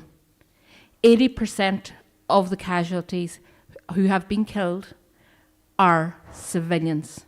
There is an entire cohort of people being starved to death in Palestine. So, honest to God, if we can imply sanctions on Russia, and if we can ostracize Russia from the likes of the Eurovision Song Contest and sports, I don't see why we should be treating Israel any different. And the only reason we is because people are scared to be called anti-Semitic because of the Holocaust. Now, I am not anti-Semitic. I absolutely do not hate Jewish people. But we cannot stand in fear of being brandished anti-Semitic. And that a whole cohort of people, a whole civilization of people be exterminated because we are scared. Okay. Powerful words to leave it on for now. Emma Gove for the Wee Donegal Mammy, thank you very much for joining us today. I do appreciate it. Always great to see you too. Seamus McDade, Managing Director of Football Special, once again coming completely empty-handed. But that seems to be just... available in all good outlets. Yeah, but that's what your dad said to me. No, but his dad said the same thing, Anyway, but that's fine. One of these days, maybe. Maybe I'll have to be 60 or 65 or something. Fianna Fáil Senator Niall Blaney, thank you very much indeed. We're going to be slightly late going to the news, but stay right where you are. We've got so much coming up here, live from the ATU in Letterkenny after we take this break. The 9 till noon show is brought to you by Letterkenny Credit Union, with monster loans available up to €60,000 for all occasions. Visit letterkennycu.ie. When the time comes, the last thing you want is for your family to worry about funeral costs. That's why On Post Insurance offers funeral insurance for those aged 50 to 75. A simple way to help ease the burden for the people you care about most. Take a moment today to plan ahead. Call 0818 22 22 22 or visit onpostinsurance.ie. Acceptance criteria, terms and conditions apply. One Direct Ireland Limited, trading as On Post Insurance, is regulated by the Central Bank of Ireland. One Direct Ireland Limited is a wholly owned subsidiary of On Post. Funeral insurance is underwritten and provided by New Ireland Assurance Company plc. On Post Insurance is a tied agent of New Ireland Assurance Company plc for life assurance business. Starting to think about what's next? Then don't miss Ulster University's Open Days this September. Visit us in Derry, Londonderry, Coleraine and Belfast to find out where a degree from Ulster could take you. Ulster combines a fantastic student experience with a focus on your future career. That's why we're named the UK and Ireland University of the Year 2024 by Times Higher Education Awards. Register now at ulster.ac.uk/Open Days. Fill more salad bowls for less with these Lidl Plus Super Savers. Pick fresh scallions, 44% off, now 49 cent. And juicy salad tomatoes, 38% off, just 79 cent. And we've shredded 48% off crisp iceberg lettuce, only 59 cent. Simply scan, pay and save with Lidl Plus. Granny, did you hear what I said? If you've been saying, what was that? A bit more lately, it might be time to have your hearing checked. At Connect Hearing, we don't just fit hearing aids, we help you hear life again. From tiny in-the-ear styles to Bluetooth connected devices, we fit the best solution for you. Call 074 911 3296. Connect Hearing, connecting you to life. At Foy's in Ballybuffet and Letterkenny, we're much more than a furniture store. We're your style destination. From elegant sofas to eye-catching lighting, luxurious beds to statement wall art, we offer the largest range of quality furniture and home decor in the Northwest. Every piece is selected for quality, comfort and timeless design. Check out our socials for exclusive offers and inspiration. Foy's, where great interiors begin. Today's show is coming to you live from the TBEX Conference, Letterkenny, in association with Go Visit Letterkenny and TBEX Europe, celebrating Letterkenny as a gateway to Donegal. Live, on air, online and on the Highland Radio app. This is Highland Radio News. Good morning, I'm Michaela Clark with the news at 10 o'clock. Donegal Fianna Fáil Senator Niall Blaney says he is fully behind his party's presidential election candidate Jim Gavin. That's despite him voting in favour of MEP Billy Kelleher during a parliamentary party vote. Senator Blaney previously declared his support for former Taoiseach Bertie Ahern, who failed to receive the backing of the Fianna Fáil leadership to run for the Áras. Senator Blaney told today's 9 till noon show that despite airing his own views, he accepts the democratic process of the party. The important thing for us was that nothing was thrown upon us, that we decided. I think it's healthy to have a contest. We've had that contest now, and we've all got a chance to have our say. And the party took a democratic decision, and we'll all be fully behind that now. Northern Ireland legacy issues, Gaza and Ukraine, are on the agenda for a meeting between the Taoiseach and British Prime Minister today. Micheál Martin is in the UK, where he will also speak to Keir Starmer about British-Irish relations. Enda Brady from TRT World says Israel's war in Gaza could be a source of tension between the two leaders. Starmer has toughened his stance on Israel to an extent.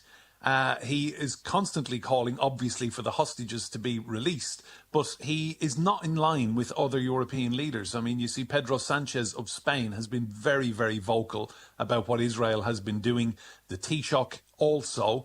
I think Starmer is in a very awkward position because there's so much Israeli investment in the United Kingdom. Meanwhile, a 25-mile march is taking place tomorrow from Mallinhead to Buncrana to highlight the campaign for an end to Israeli actions in Gaza and an immediate opening of the borders for aid.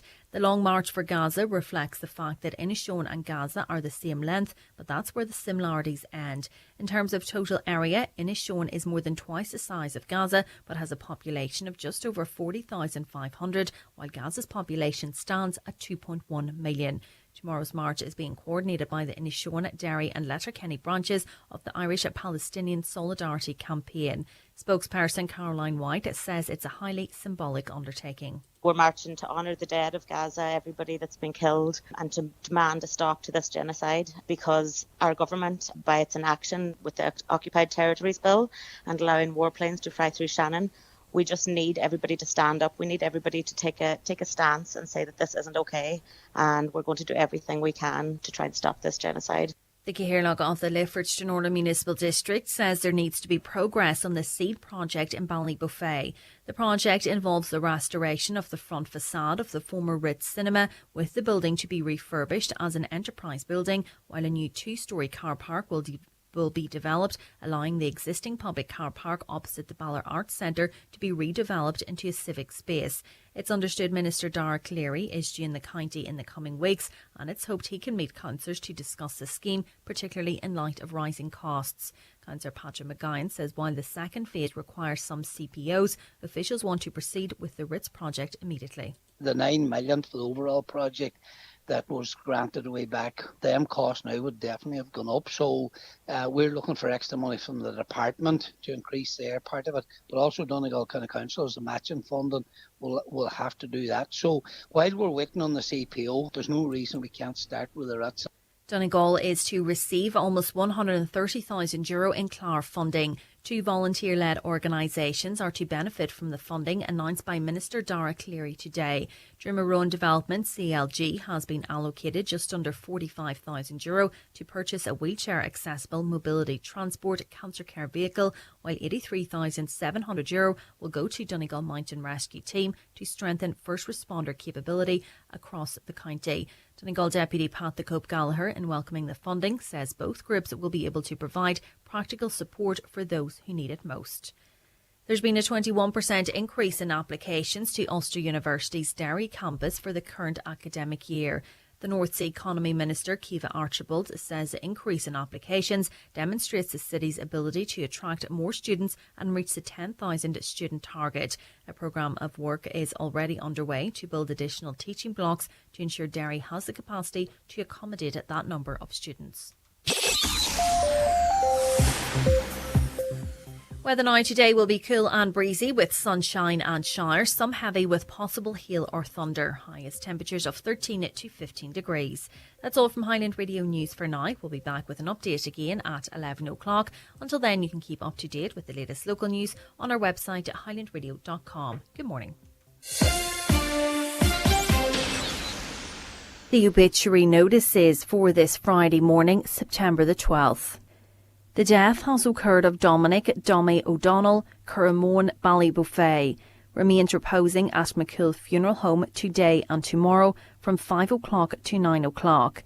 Fiona leaving from the funeral home on Sunday morning at 10 o'clock via Curramone for Requiem Mass in the Church of Mary Immaculate Stranorla at 11 o'clock. Interment in Drumbo Cemetery. The Requiem Mass will be streamed live via the parish webcam. Donations in lieu of flowers, if so desired, directly to the Donegal Hospice at idonate.ie or care of any family member. The death has occurred of Patrick Farron, 325 Grove Cottages, Muff. Patrick's remains are reposing at his home. Funeral from there tomorrow afternoon at 12:30 for 1 o'clock Requiem Mass in Sacred Heart Church, Muff, followed by interment in St Patrick's Graveyard, Ishkaheen. Funeral Mass can be viewed on mcn.live. Family time from 10:30pm to 10:30am and on the morning of the funeral. The death has taken place of Eugene Miller, formerly of Drumnaloch, Glenties, County Donegal, London and the USA. His remains will repose at Chauvelin's Funeral Home at Sandfield, Ardra, today from 4 o'clock to 7 o'clock. Funeral from there tomorrow morning at 11:30 for funeral service at Church of Ireland, Letterkenny Ward, County Donegal at 12 noon, with burial afterwards in the adjoining cemetery. The service will be recorded and can be viewed later on Chauvelin's Funeral Home Facebook page. Donations in lieu of flowers please to Alzheimer's Society of Ireland or Fintown Railway. The death has taken place of Bert Ridewood, Cavan Hill, Ballindrate, Lifford. Funeral arrangements to be confirmed later.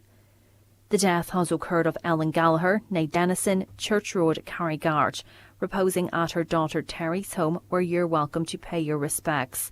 Funeral from there tomorrow morning, going to St John the Baptist Church, Carrigart, for Requiem Mass at 11 o'clock, with interment afterwards in Carrigart Cemetery. Family time from 10 o'clock until 12 noon and on the morning of the funeral.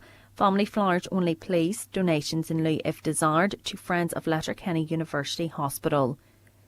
The death has occurred of Richard Gibson, Brocka, St Johnston, County Donegal. Richard will be reposing at his late residence today from 12 noon until 9 o'clock. A service of thanksgiving will take place tomorrow afternoon at 1 o'clock at the family home in Brocka, St Johnston, with burial afterwards in the family plot at St Johnston Presbyterian Church Cemetery. Family flowers only please, donations in lieu if desired, to Donegal Hospice, care of any family member or Kelly's funeral directors. And the death has taken place of Christian McCullough, Beltany, Rafo, County Donegal. Christian will repose at his late residence, Beltany, Rafo, County Donegal, today and tomorrow from 12 noon to 10 o'clock, with rosary each night at 9 o'clock. A shuttle bus is in operation from the Rafo Town Football Club car park.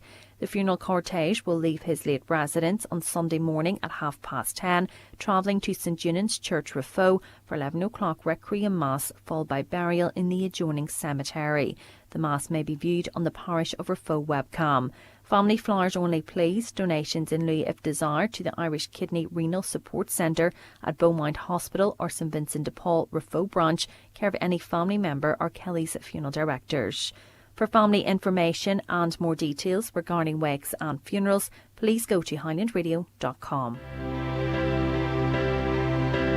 Highland Radio. Equal access, equal voices, equal futures. It's not just a line, it's a plan and a promise. A promise to open doors, to include every voice, to build a future that works for everyone, so nobody's left behind, spoken for, or held back in any shape or form. The National Human Rights Strategy for Disabled People is turning that promise into action. Equal access, equal voices, equal futures. Visit gov.ie/disability strategy for more. And you're very welcome back to the 9 till noon show. We're into the second hour of the programme. I want to thank our Friday panel once again. Senator Niall Blaney, Emma Gova and Seamus McDade. We really do appreciate them landing down to us here because we're broadcasting today live from the ATU and Letterkenny. It's part of the TBEX convention which is taking place today, and we have hundreds of people involved in promoting the travel industry, whether bloggers, influencers or however they might self-describe. Hundreds of them have been invited here. It's only the second time I believe we've hosted this event in Ireland, and it is of great significance in terms of the product, Donegal product, the Northwest product. Obviously they're networking and chatting and attending various events here today, but there are tours and plans for them to go out and see the most beautiful parts of our region. So it is really significant. We're going to be speaking to some of the delegates on the programme a little later on. We've got a bit of live music for you as well. Deputy Catherine Connolly's travelling the country as part of her presidential campaign. Hopefully she'll be joining us a little later on. That and so much more besides. Now to your comments, and we appreciate them coming in great numbers this morning. A caller says, we need a president as much as we need royalty here, no need whatsoever. And I'd love to tease that conversation out more with you if you believe that is the case. Hi Greg, whether or not we need a president is up for debate, but we really need him to live, or do we really need him or her to live in a big house? I wonder how much it costs to run the Aris for a year, which is an interesting point, isn't it? My question is, why do we have to allow and respect every irrational, illogical opinion as if it has the same weight as objective fact and reality. That's the real problem. We let morons think they're just as correct in their subjective opinions rather than constantly reinforcing the facts. Like, sorry folks, facts don't care about your feelings about abortion or eugenics. Read Charlie Kirk. He was able to debate anyone without resorting to name-calling and identity arguments. For the most part, that is true, but not 100% true. But I'll read on here. The left have to use virtue signalling and identity politics. Charlie was at the Oxford Union debate last month, and he left the leftists speechless. The truth will always stand up to scrutiny. Lies cannot. R.I.P. Charlie Kirk. RTE and Virgin Media reported that Charlie Kirk was a far-right activist, which again was inappropriate and unfair, and I think the terminology they used was right-wing, not far-right, and he was a self-declared member of the right-wing, his ideology and all of that, and was well capable of debating that himself. I didn't see him referenced as a far-right activist, but certainly a right-wing activist, but that was how he described himself, and in fact he wrote a book along those lines. Another caller says, while I do not agree at all with what's happening to Simon Harris's family, people all have their breaking point and are fed up with empty promises from politicians. Politicians should think before they speak and make empty promises. All the people suffering and being kept waiting for months and months, people have reached their limit. But what happens when we go over that limit? How do we deal with it? Do we not sort of try and adjust things, over debate or at the ballot box? The majority of people voted this government in. Greg, social media has become a very dangerous thing nowadays, says another listener. Years ago, there was always a few dangerous people, but they were spread out over and all over the place and not organised. Nowadays, they can talk to each other online and get organised and then get together for meetings and rallies. You even see it here. There's a Facebook page which seems to be back up again under a different name, and they're always naming people without actually producing evidence. I think they are a very sinister group. I'm not sure what you're referencing, but I may suspect what you're referencing. The bottom line is that people feel justified in what they're doing, and they'll go to the grave believing what they're doing is the right thing. That being said, you identify people, individuals, their homes, and you say very negative things about them. If something happens, you then can't sort of claim that, you had no hand, act or part in it. How did this happen? Elon bought Twitter and restored comedy, by which he meant he removed all moderation. Facebook followed suit, as did all social media. The right's fight against the censorship of racism is what's allowed all this to be brought up to the forefront of the net. They turned social media into 4chan and 8chan. And what is remarkable too, on what I would have thought maybe would be a more controlled social media in TikTok, is the amount of racism and stuff that you see on that platform now is unbelievable. Greg, I watched a film last year called Civil War starring Kirsten Dunst. It was very prophetic about what is happening in the US. Now, basically, California and New York, as well as the armed forces, made a stand against the president. Very scary times. Another caller says, let's not forget a Limerick councillor very vocally stated that people protesting over the little girl being stabbed in Dublin should be shot in the head or beaten by the public. The Liberal left have an extremely dangerous and violent side that needs called out for what it is. Listen, I keep using this reference of a horseshoe, and the idea of that is that you've got two sides of the horseshoe, but they meet in the middle, and you have extremists on all sides, and they don't represent the majority of public, but anyway, there you go. Greg, your guest is right. Lots of people do not trust politicians anymore. Years ago, people blindly believed everything that was said. Now we can analyse what they're doing, and thankfully we have access to what is going on in the EU. So when we hear that they want to restrict access to internet platforms to counter misinformation and disinformation, etc., when some government members have been found to be guilty themselves. Well, yes, but also there's a bigger battle going on there about censorship and about what can be accessed by children and what have you, and sometimes they use the free speech argument so they can continue to post and share whatever they wish to share. Okay, listen, that's a run through some of your comments. We've got loads more. Thank you so much for keeping us so busy. We are broadcasting live here from the ATU in Letterkenny. It's as it hosts the TBEX Europe 2025 Conference. And you might be able to hear in the background things getting very busy here. They've been involved in a programme of events so far. This morning it was a sponsors showcase. They've now broken for a coffee break, and we will be talking to loads of people involved in and behind this conference, but we'll take a quick commercial break. We'll be right back. It's time for Vision Ireland Bingo on Highland Radio. It's Friday, the 12th of September. You're playing on the yellow sheet for the daily prize of €800. The reference number is S5. It's game number 37. The numbers are 21, 50, 81, 40, 78, 2, 46, 60, 88, and finally 34.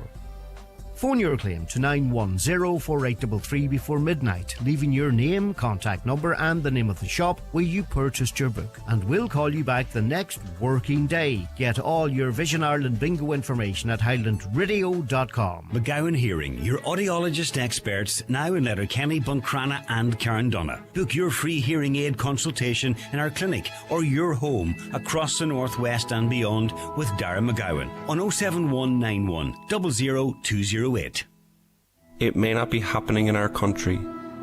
It may not be our crisis, our hunger, but our history, our scars, our sense of justice reminds us at Concern Worldwide that extreme poverty, wherever it is our concern. Visit concern.net. We wish you a... It may be too early for Christmas carols, but it's never too early to start the Christmas shopping. Save hundreds, possibly thousands of euro shopping online with Space Hub Derry. We provide a full virtual address mailbox service for all your Christmas parcels and post. Save on delivery and on customs tariffs this Christmas with Space Hub Derry. Open Monday to Saturday, collect at your convenience. Find us on Facebook and Google Space Hub Derry. Elevate your home with the Easy Living Furniture mid-season sale. Now extended, but only until this Sunday. Discover savings across every department, from sofas and dining collections to bedrooms, mattresses and home accessories. And with free delivery on all orders over £499, creating your dream home has never been easier. But don't wait. The mid-season sale must end this Sunday at Easy Living Furniture, Crescent Link Retail Park, Derry, Londonderry. Today's show is coming to you live from the TBEX Conference, Letterkenny, in association with Go Visit Letterkenny, your perfect base to explore all that Donegal has to offer. Great stays, food, nightlife and family fun, right in the heart of Donegal. The 9 till noon show is brought to you by Letterkenny Credit Union, offering low-rate car loans with fast approval. Apply online at letterkennycu.ie or in office today. And you're very welcome back to the 9 till noon show. We're out and about today. We're at the ATU in Letterkenny. And just to remind you, you can watch the show if you're at home on your smart TV, your Fire Stick. We're on the YouTube app, Highland Radio Ireland. We're across X and our Facebook pages as well. We're joined here at our broadcast position by Mary Daly, Senior Tourism Development Officer with Donegal County Council. Morning, Mary. Thank you so much for having us. What a brilliant event. Yes, Greg, it's great to have you here, and I suppose it's great for us to be able to bring a flavour of the last few days to your listeners. Yes, it's a great event. We're delighted. What's going on here? Okay, so TBEX Conference. So what TBEX is, it's Travel Bloggers Exchange. But, I mean, it actually encompasses more than that. It's everyone who writes in terms of travel media. So you have everyone here from your traditional journalists that are writing for publications. You have TV presenters. You have podcasters. You have videographers, photographers. You have bloggers. You have Instagrammers. You have influencers and TikTokers, and literally everything in between. To the point where it would be very hard to sort of quantify the reach and exposure from all of these individuals as a collective, because we all know now more and more when we visit somewhere, we do our research, we want to find out what it's like. We don't necessarily just want to read a short review. We want to know what other people think. We want to see it. These people are incredibly influential in this space. We cannot underestimate really the power of the ripple effect. So it's the hundreds of people that are here for the last week that have got to experience our county, our people, our music, our culture, our food, our landscapes. They spent 2 days out and about. We had 15 tours each day and literally brought them to every corner of the county. And just when I'm saying that, I want to really reach out and thank all our tourism businesses in our county as well for really opening their doors to these people. But so they've got to experience that over the last few days. They've got to experience all our evening events. They've got to experience Letterkenny at night over the last few days. And I know there's been a lot of events in different places. But it's that ripple effect. We don't know where this story will land. So we don't know where the story that they're going to tell about Donegal will land. And I suppose that's, so it's the thousands, sometimes millions. Like some of these people have hundreds and hundreds of thousands of followers on YouTube or on different platforms. And it's really that, as you say, we don't know where their story will land in terms of potential visitors to our county, in terms of, getting that message out that Donegal is a fantastic place to come and see. We if we're lucky enough to travel around the world, you go to some places and you're blown away by it. You think, wow, this is amazing. I can't believe people have this on their own back door. That's what these people are seeing about our county. Obviously it's great to get them out, wine and dine them, look after them and all that kind of stuff. But when you bring them to the various places we've talked about, it blow their head off because, there's so much beauty, so much going on. Exactly. And if you look at the stories over the last few days, I tried last night to just go through the amount of stories on Instagram, the amount of posts in relation to TBEX. Like we have obviously it's all about, to see from, I suppose, the council's perspective, this was a huge investment and bringing all of this here. And it has been in Ireland twice before, in 2013 in Dublin and in 2017 in Killarney.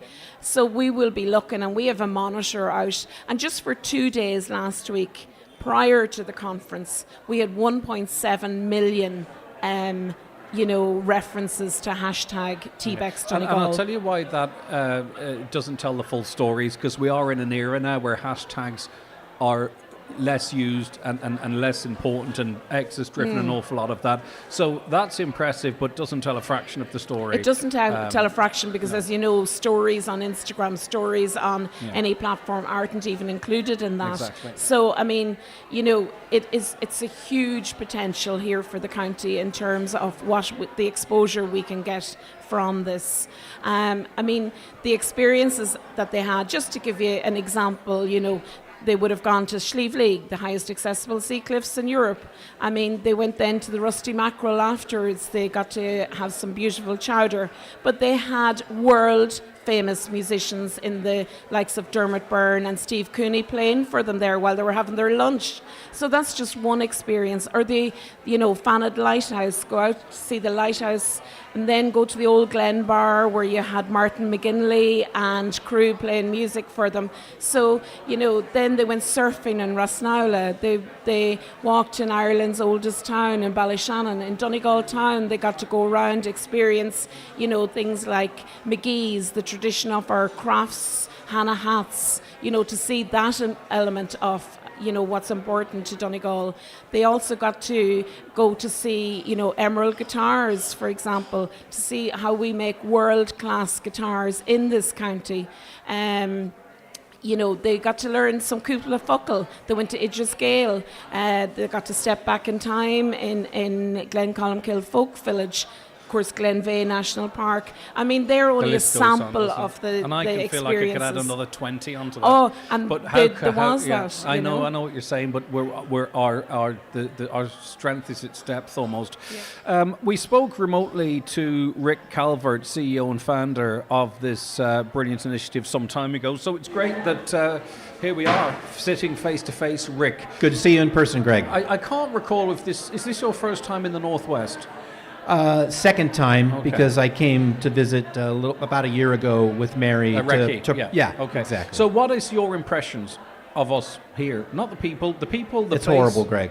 It's amazing. Hashtag liar. Yeah. No, it's amazing. Yeah. This is my third, I'd say, region of Ireland that I've been to. You know, Dublin the first time, which is kind of for rookies, right? Ireland for rookies, and then rich rookies, yeah. Yeah, and then and then Killarney afterwards, which this feels a little bit more Irish. And then we come to Donegal, and it's like, this is the authentic Ireland. This is where you kind of feel the historical Ireland, the thing you picture in your mind Ireland to be. That's Donegal. I'm really pleased that you said that, because sometimes, especially someone with a great interest in promoting our area and tourism, so many people don't get to see the authentic Ireland, and they believe that you're a Dublin experience, and no shade on them. No, it's a great city. Yeah, but that's not the full experience. No. Some of it in Grafton Street, you hear people putting on the bigara accents, and then they speak with a D4 accent when the mic's off. Whereas it's very authentic. It's real here. Yes, I'll tell you, one of our conference directors last night was shooting some drone shots outside the city, and they were out later than they expected, and they couldn't get a cab back, and they couldn't get to a restaurant, and the person that they were with who was helping them said, just come to my house and I'll cook you some food and I'll find you a way home. And that is, again, kind of the reputation you have as Irish people, and here in Donegal in particular. And there's multiple anecdotes like that from people here at the conference that they've had since being in Donegal. When we spoke previously, we were talking about the importance of the blogging industry, or however people want to self-describe themselves, and a lot of it's done, as commercial tie-ins, sponsored posts, this type of stuff, and we drilled down to the fact that only really works is if you remain authentic, though, and you remain true to your opinions, and you give honest reviews of where you're going, and it's bedded in like that. It works, even though obviously there's a commercial element to it. There's still a great trust between the bloggers and their consumers. Yes, exactly. Michaela Malozzi was our keynote speaker yesterday. I think you're talking to her later today. She was approached by China Airlines, which is actually a Taiwanese airline, so they've got this problem with branding. And they wanted her to do, some type of commercial for them. And she said, I don't really know what the angle is. How do I do that's true to myself? And she travels the world and dances, learning traditional dances. Her TV show is called Bare Feet with Michaela Malozzi. She's got 4 Emmy Awards. And it came out in their conversations with them that they have a dance team from the flight attendants of China Airlines. So they came up with a little promotion with her having a dream sequence and them all dancing on the plane. So it was true to what her audience wanted and what they expected from her. And it was authentic, but there was some commercial element to it. Yeah, of course, listen, I'm going to focus a bit on what's good for us and the promotion and all that type of stuff. But curiously, what is the advantage of bringing all of these different types of influencers, bloggers together, be it, in the written media, TikTokers, YouTube, Reels, whatever it might be? Yeah. Like, what's the positive? What's the exchange of information? Because it's a competitive market too, I'd imagine. Absolutely. It's very interesting. It is a competitive market, but creators in general do this because they love it. So it is very collaborative. You can see here, people are hugging each other. There's lots of tears here at TBEX and reunions. So it is also collaborative because they do projects with each other. And some of them may last for a couple of weeks or a month or a year, and some of them last for many years or decades. So there's a lot of collaboration in addition to competition. But to answer the first part of your question was the authenticity. That's exactly what these creators do. Again, we have another guest coming on later who travels the world getting shaves and haircuts. That's what he's passionate about. Michaela travels the world dancing. We have other people who travel the world on motorcycles. We have people who travel the world and stay in hostels, people who only stay in luxury hotels. They each have their own particular niche and focus and passion, and they're authentic in their own way. And so for a destination like Donegal, which really the thing that you're selling is authentic Ireland, it's a perfect match. Yeah. Because the people who, traditional music, everybody loves the music here. The funny thing is, as you see, I think we struggle with marketing this region like that. Absolutely you do. Because, are you going to put authentic Ireland on a poster, Mary Daly? Tell the truth.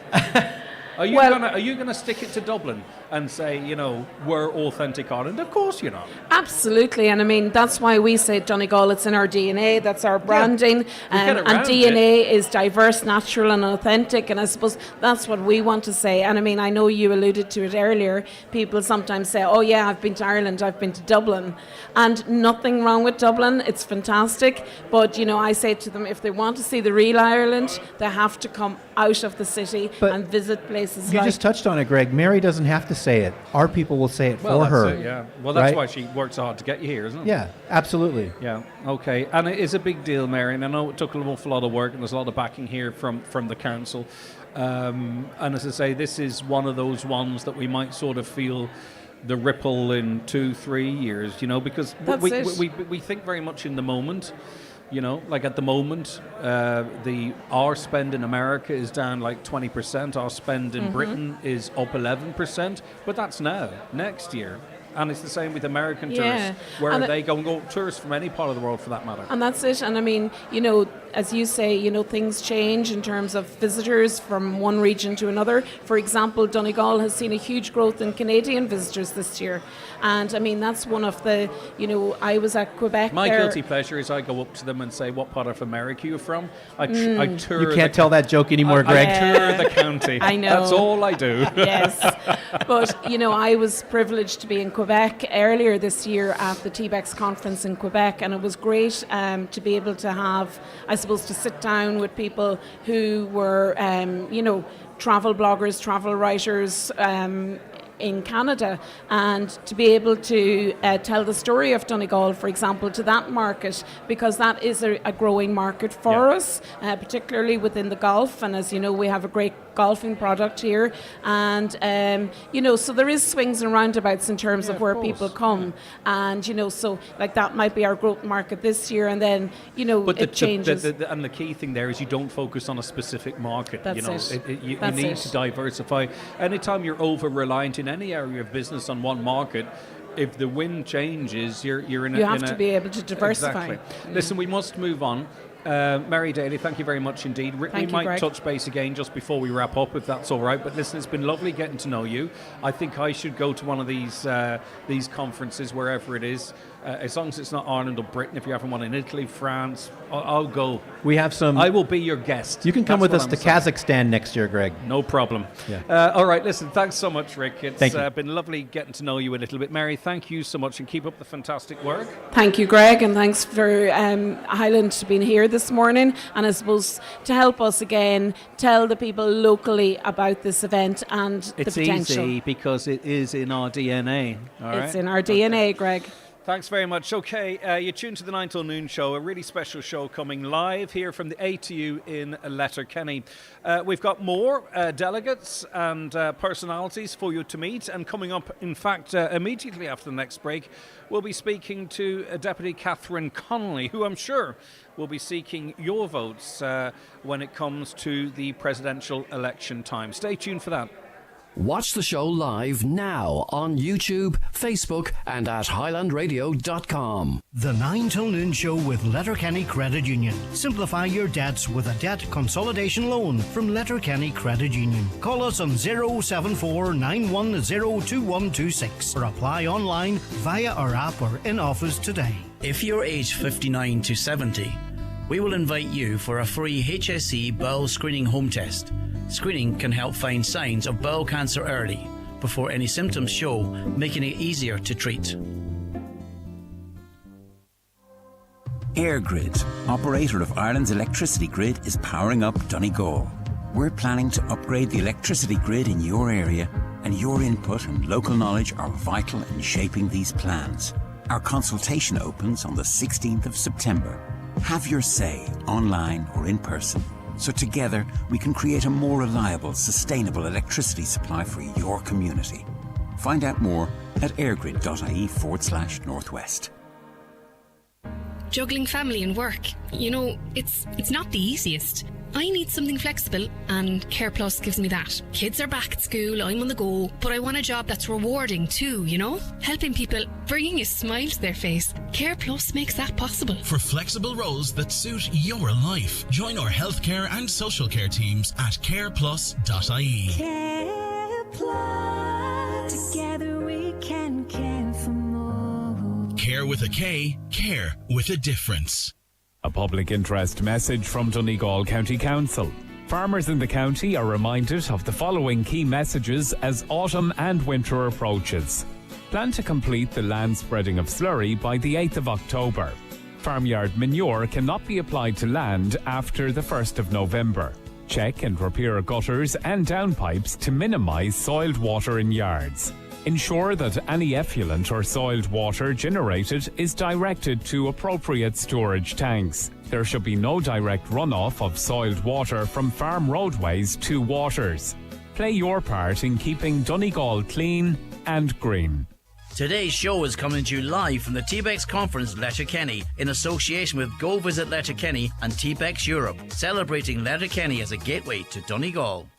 Don't delay when you get your bowel screening invitation. Call us today on 1-800 45 45 55 or visit bowelscreen.ie. From the HSE. Okay, you're very welcome back to the 9 till noon show. We're broadcasting live here, as you've just heard in that promo, from the TBEX Conference. And delegates have broken and are in the cafeteria area here just to, I suppose, mingle and network even more so. Okay, I'm very pleased to welcome onto the programme now Deputy Catherine Connolly, Independent, a presidential candidate. It was a lonely field for quite some time, Catherine. A very good morning to you. Thank you so much for joining us. It's kind of interesting, isn't it, that you're reaching out to the people of Donegal, and so many others here are, we've got such a busy conference here. It's nice to be here at this time. Absolutely, the place is buzzing, it's so alive. Yeah. How has your campaign gone so far? Well, I wouldn't say it was a lonely campaign, and I wouldn't say... I meant no, you're in grand. terms of other candidates. Absolutely. I beg your pardon. I know yeah. You're right there. It's been a very positive campaign, and from the time I declared in the third week in July, I've been on the road since. I came to Donegal on Wednesday night, and I've just been about everywhere for the last... They certainly have a work ethic in Donegal, and they don't look at the time, and they don't look at food. Certainly the people around me who are excellent. I have Deputy Charles Ward with me, and I have the former Deputy Thomas Pringle, and 4 councillors. And certainly there's a work ethic as we go around the county. What has been your engagement like with the public as you put yourself out there for this incredibly important and prestigious role? Well, everywhere I've gone, actually, I have had no problem with the public coming up and engaging with me, which I very much welcome. I've just come from the Centre for Independent Living, and we have one in Galway. I was in one in Sligo, and it's something that sort of was parallel with my election as a councillor in 1999. The Centre for Independent Living in Galway was very, very active in educating politicians on nothing about us without us, and embedding that philosophy within politicians. And so before that then I was in the Centre for Cultural Integration, and that was fantastic. And at 8 o'clock this morning I went up to an estate to look at the defective blocks, the defective concrete, and the sense of despair amongst the people and the householders that I met is just palpable. So I have been very much in a listening mode, very much going to different centres, whether they're community centres, whether it's meeting people or open forums. I've done 4 open forums now, one with Vincent Brown as an independent chair, one with Carol Coleman, and 2 other ones with academics, one in Dundalk and one in Leitrim in Carrick-on-Shannon. So I suppose what I'm saying is I've made myself available from day one. I've stood up, I made my decision, and I stand proudly and say to the people of Donegal, as I do to the people of country, Tá Rawa Agat, you have a choice in this election. In terms of the support you talked of here, former Deputy Thomas Pringle, the 100% Redress Party, but not Sinn Féin, and there was a period of time whereby it seemed that they might row in behind you. We spoke to Deputy Pearse Doherty a number of weeks ago, and that seemed to indicate the cooling of that. What happened there? Were you anticipating or in talks with Sinn Féin for their support, and is there any reason as to why it's not been forthcoming yet? I have no insight as to how Sinn Féin make their decision and their decision-making process, but I respect all of the parties that told me they had their own internal process and they would come back to me. I think it's important to say that I made my decision not based on party support, not based on my ability to fund this campaign, because I don't have that ability. I mean, the figures being used are astronomical, from $250,000 to $500,000. And I made the decision in the same manner that I made my decision about Glascancorla. It was the right thing to do. It was time to stand up and be counted and articulate a different vision for the country. So I made that decision. Obviously, I need the support of parties, independents and people across the floor of the Dáil. And luckily for me, very early, Social Democrats came on board, People Before Profit came on board, the members of my own technical group came on board. Sinn Féin always indicated it would be September. So did the Labour Party, in fact, say it would be December. They actually came back before that. The Green Party also indicated it would be September. So I respected that from day one. How important do you think the role is of President? Is it, and I'll ask a long question so you can take a drink of that water. Do you believe it is a role that can make a positive influence on people's lives beyond the ceremonial element of it? You know what I mean? Like, what difference do you think you can make to people's lives? Well, first of all, the role of the President is extremely important on a symbolic level and also in a more practical way. And there are articles in the Constitution that set out the role of the President. And one of them is Article 12.8, where the President is obliged to take a solemn public vow to serve the welfare of the people of Ireland. That's a very important article. All of the articles are important.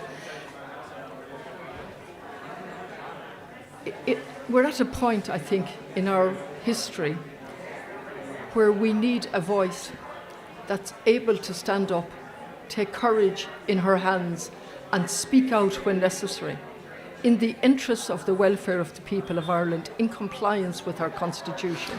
Well, let me ask you a question in relation to that. You remain strongly opposed to the removal of the triple lock, I take it? Absolutely. If the government were to change that through the mechanisms available to it, would you refer that to the Supreme Court to test its constitutionality? You see, that is speculation, and it's Well, it's an very important question. Okay, Let me deal with it. I'll come to it. It's speculation. So the role of President, when legislation comes before the President, as it has done before Michael D., it's the President's role to look at that legislation and see is it in compliance with the Constitution. It's a limited role, and I'm very aware of the limitations of that role.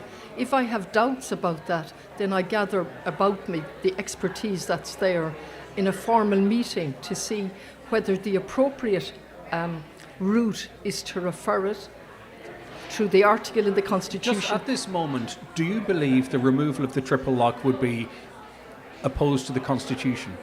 You see, just if I could, because you're asking me a number of questions together. It's the same question, it's the one question. Just let me deal with it. As President, you asked me what I would do.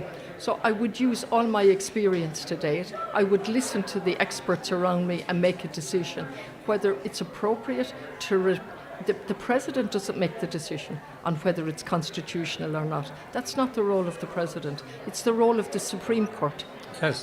So the decision for me at that point in the future would be, will I refer it to, having taken advice, will I refer it to the Supreme Court?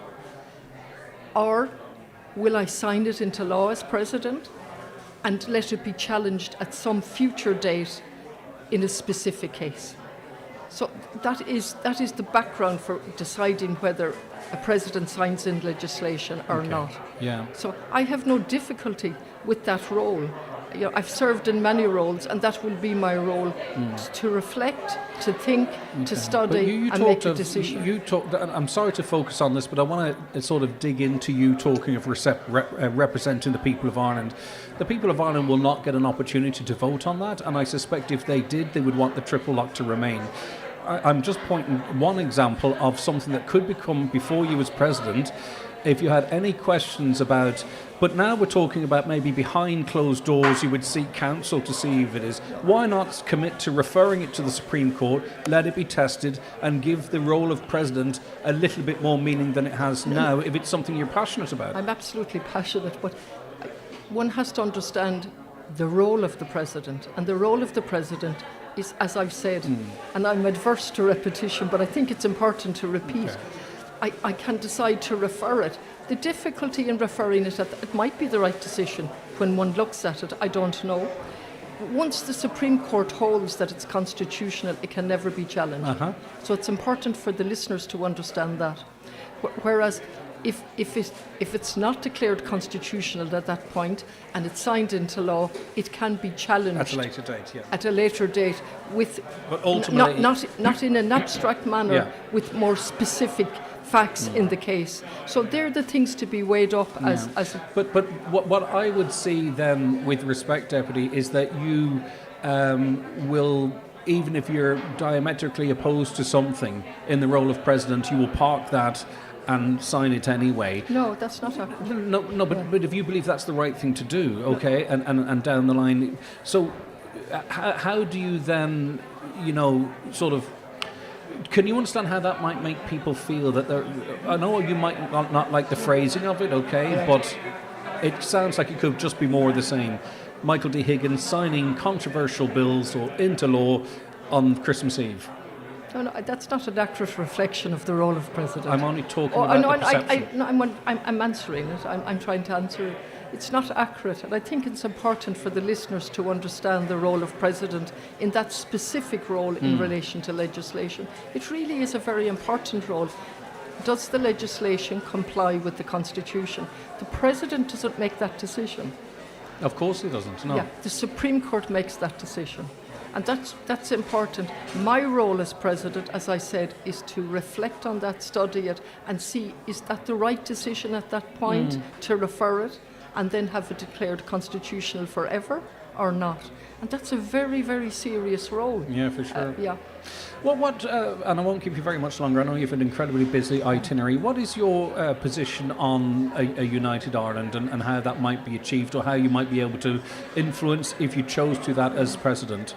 Yeah, I think it's very important. I would love to see United Ireland in my time. And I'm very conscious, and I can't put it any better than the way it's set out in Article 3 of the Constitution, which I won't read out, but just the first few lines of Article 3. And Article 3 came after the Good Friday Agreement, simultaneously with it, really. And so it is the firm will of the Irish nation. So we've set out in our Constitution that it's the firm will of the Irish nation, in harmony and friendship, to unite all the people we share in the territory of Ireland in all their diversities of identities and traditions and so on, and can only come about by consent. Now that's Article 3, and I take the Constitution very seriously. That's Article 3, the firm will of the Irish people that we would have a united Ireland. And so I would use my voice in every way to cross bridges, to listen to people from all backgrounds in Northern Ireland and South in relation to making our Constitution a reality. Sorry for sticking on a specific point, just our listeners would be very keen on getting answers to that, but that might pale into insignificance when it comes to the presidential debates. Is that something that you're looking for? Because, what you see in the role and what you might bring to it, might not lend itself to a big, heavy debate on very specific topics, standing up in a TV studio somewhere. Yeah, I think I'm very comfortable in different roles, and my background has given me that skill in different roles. So I'm a mother of 2 children, 2 adult children. I've worked as a barrister, I've worked as a clinical psychologist, I've been Lascan Corla for 4.5 years, which is a very different role than a fighting TD. I've worked as a cleaner and a nurse's aide as a student. I've worked as a teacher in a horticultural centre for travellers. And so I've done lots of jobs. And that has given me both the courage, the skills, and the ability to listen. And I think it's really important to listen. For the last 2 days, I have met with various groups throughout. I have met with the group from Creasla, and the 3rd anniversary is coming up in Iffy very shortly, in 3 weeks. And I'm very, very conscious that this is a campaign for a presidential election, but I would like to mention what the Creasla people said to me in a room over an hour. For example, just listening to them, and they gave me permission to say they feel abandoned. I just like to say that because they've asked me, and after listening to them for an hour, I have a duty to say what they asked me to say. I've also listened on Ilan Arden. I've gone into different schools. I've gone into so many centres just to sit and listen. And I think what has struck me as I've done my tour around everywhere is that there are so many community groups and cooperatives on the ground that are doing tremendous work that's unrecognised, really. And they have identified the challenges, they have identified the solutions, but they're struggling from year to year with resources, lack of recognition and resources. So I think as president, I have a number of different roles as president. One, to reflect the values that people have in this country.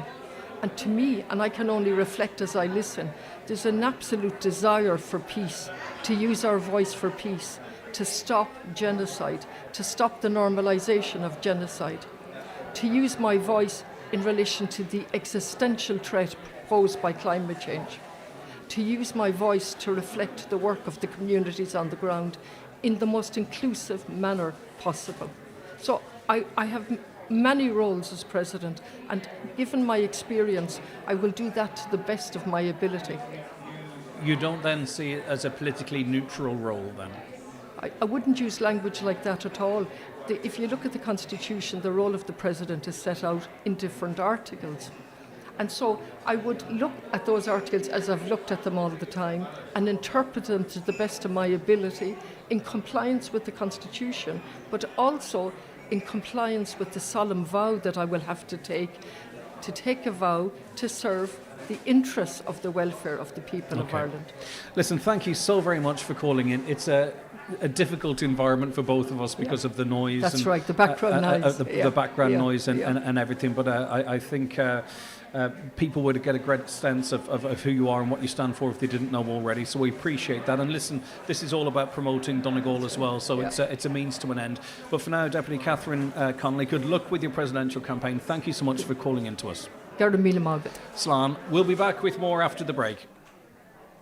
The 9 till noon show is brought to you by Letterkenny Credit Union. Digital loans now available. Apply online or via our app today and get your loan transferred directly to your current account. Hi, Gavin here from Divers Hyundai in Letterkenny to tell you about 2 Grand Tuesday, our one-off used car sale event. This Tuesday, September 16th, all used cars at Divers will have $2,000 off the listed prices online. Yes, $2,000 off every car for one day only. No gimmicks, no games, no joke. That's this coming Tuesday at Divers Hyundai Canal Road, Letterkenny, and we're open 8 to 8 on the day. For details, see diversgarage.ie. Free inside this week's Irish Farmers Journal, your essential guide to the ploughing 2025. Our bumper 80-page supplement has everything you need: exhibitor listings, site map, event programmes and where to park. Don't miss your free guide to the ploughing 2025, only inside this week's Irish Farmers Journal. You cannot afford to miss it. You know, says I to Mr. Brennan, I think we've a ghost.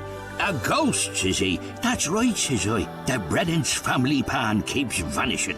Well, says he, with bread baked fresh every day, with real quality and great taste, that's no mystery at all. True for you, says I. With bread that good, I'd make a few slices vanish myself. That's why anything baked is better with Brennan's. Today's bread, today. Hi, Paddy here at Shane Conley Cars in Donegal Town. Are you looking to upgrade your car? With Shane Conley Cars, you'll find makes and models for every budget. Great finance options, and we also accept trade-ins. Check out ShaneConleyCars.com or call in to us at Shane Conley Cars from Lonaher Road, Donegal Town. Today's show is coming to you live from the TBEX Conference, Letterkenny, in association with Go Visit Letterkenny, your perfect base to explore all that Donegal has to offer. Great stays, food, nightlife and family fun, right in the heart of Donegal. Highland Radio weather updates brought to you by McElhenny's. With new season styles arriving daily, discover the latest fashion, footwear and accessories for autumn in store or shop online at mcelhennys.com today. Welcome back to the ATU here in Letterkenny. There is plenty of background noise now, of course, as delegates have broken for a breakfast session, or they're heading towards the breakfast session shortly, so the noise will ebb and flow. But the weather forecast today will be cool and breezy with sunshine and showers, some heavy with possible hail or thunder. Highest temperatures of 13 to 15 degrees with fresh southwest winds. Rejoin us very shortly with the 11 o'clock news and more from the ATU here in Letterkenny. The 9 till noon show with Letterkenny Credit Union, now offering mortgages from 40,000 to 600,000 euro with no hidden fees or transaction charges. Letterkenny Credit Union, 9102127. Your wedding day deserves a setting as breathtaking as your love story.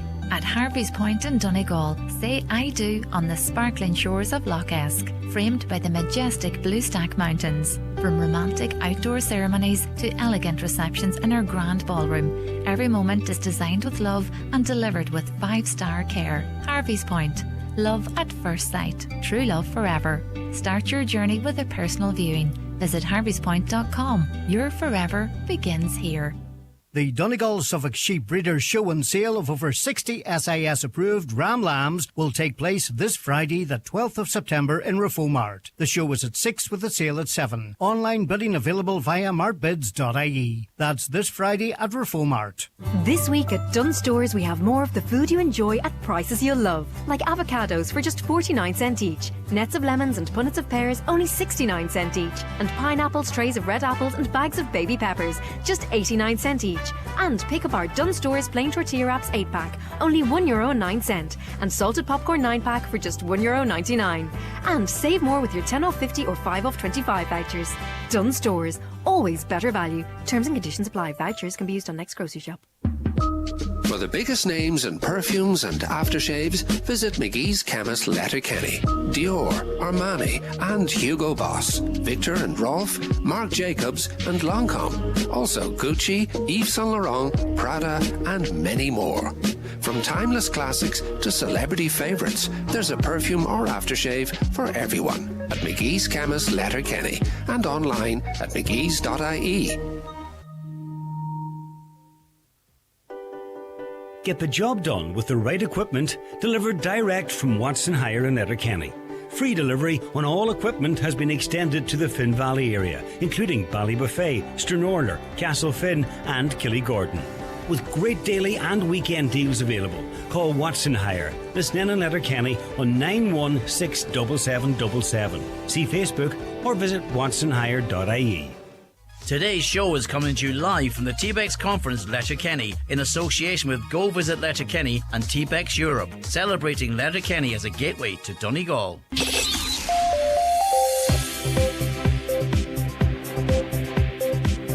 Okay, you are tuned to the 9 till noon show here on Highland Radio. Another hour live from the TBEX convention at the ATU in Letterkenny. But first, let's get a news update at 11 o'clock.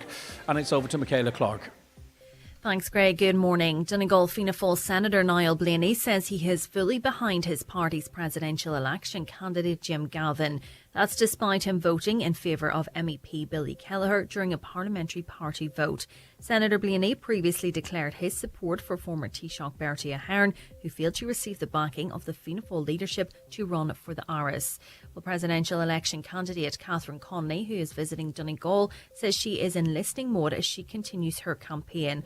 Her trip to the county includes visits to Armore Island, Gweedore, Milford, Buncrana, Mallinhead, Letterkenny, Ballybuffet, the Glenties Harvest Fair, Ardra and Donegal Town.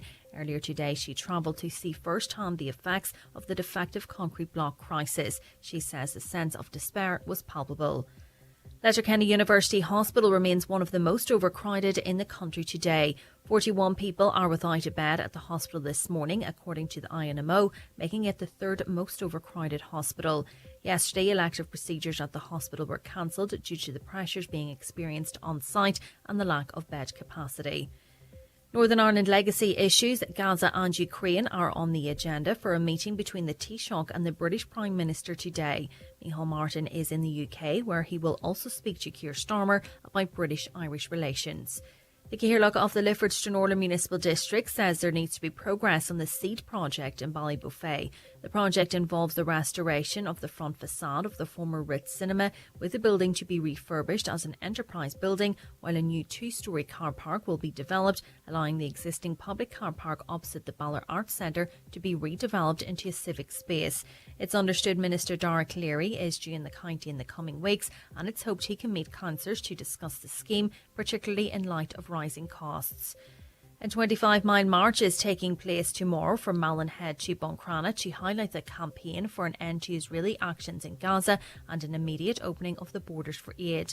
The Long March for Gaza reflects the fact that Inishowen and Gaza are the same length. Tomorrow's march is being coordinated by the Inishowen, Derry and Letterkenny branches of the Irish-Palestinian Solidarity Campaign.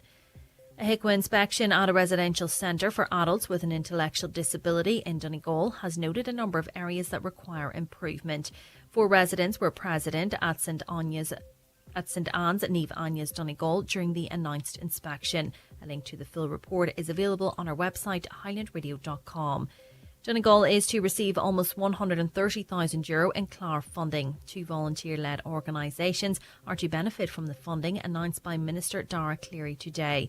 Drimoron Development, CLG, has been allocated just under €45,000 to purchase a wheelchair-accessible mobility transport cancer care vehicle, while €83,700 will go to the Donegal Mountain Rescue Team to strengthen first responder capability across the county. And there's been a 21% increase in applications to Ulster University's Derry campus for the current academic year. The North's Economy Minister, Kiva Archibald, says the increase in applications demonstrates the city's ability to attract more students and reach the 10,000 student target. Those are the latest headlines. We'll be back with an update again at 12 noon.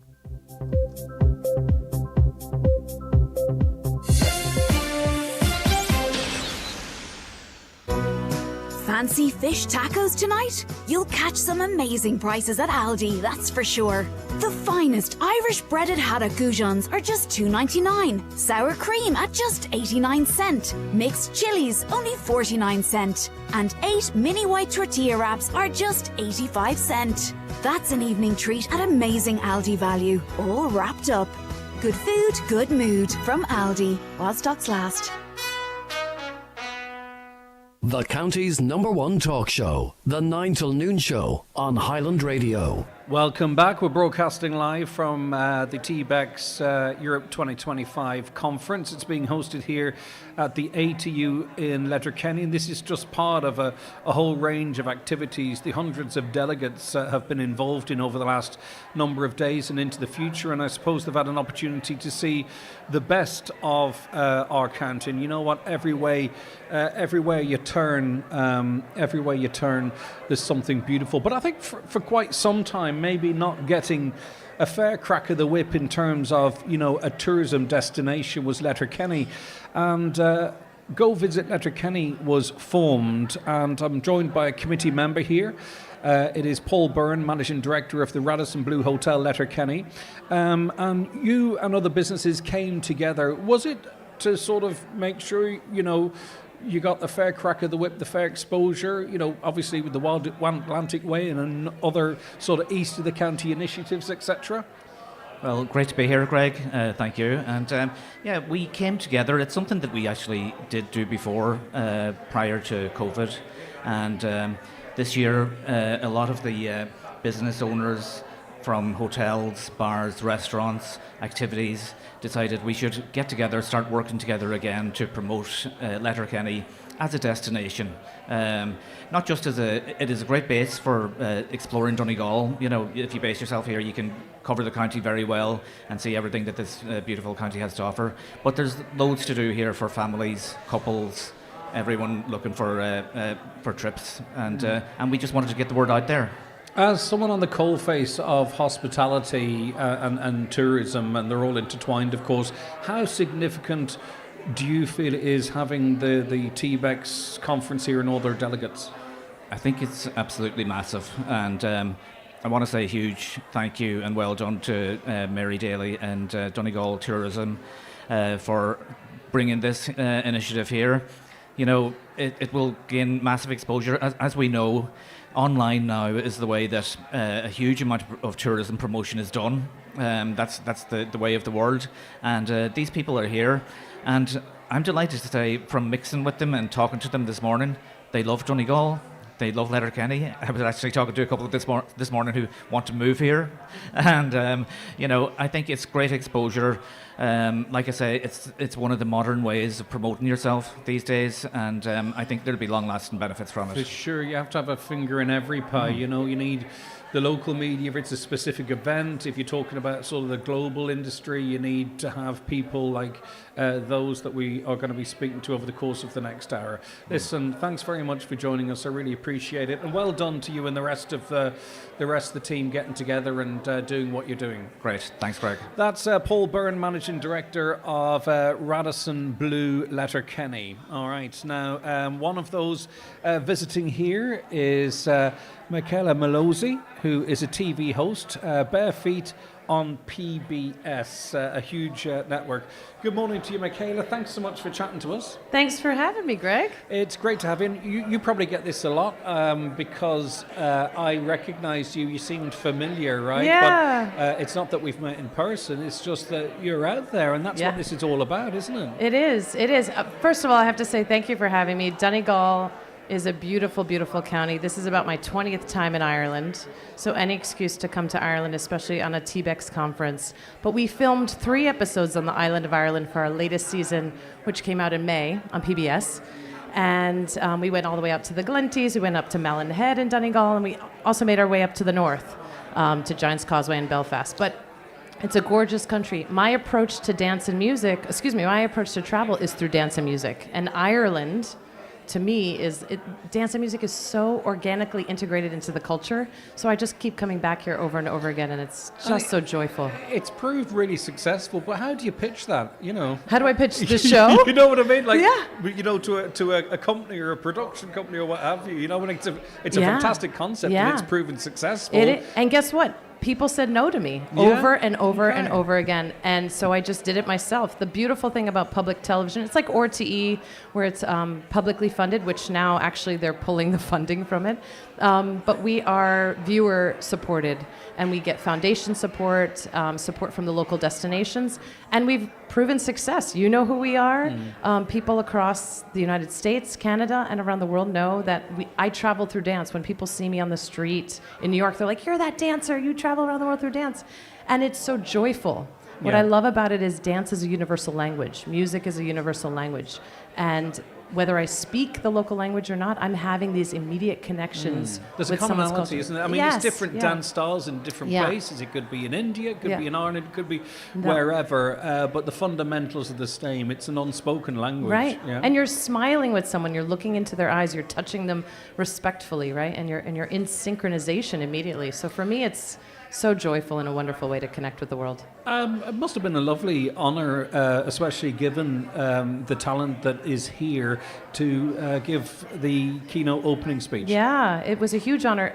To give a little backstory, I started attending TBEX back in 2012. That was my very first TBEX.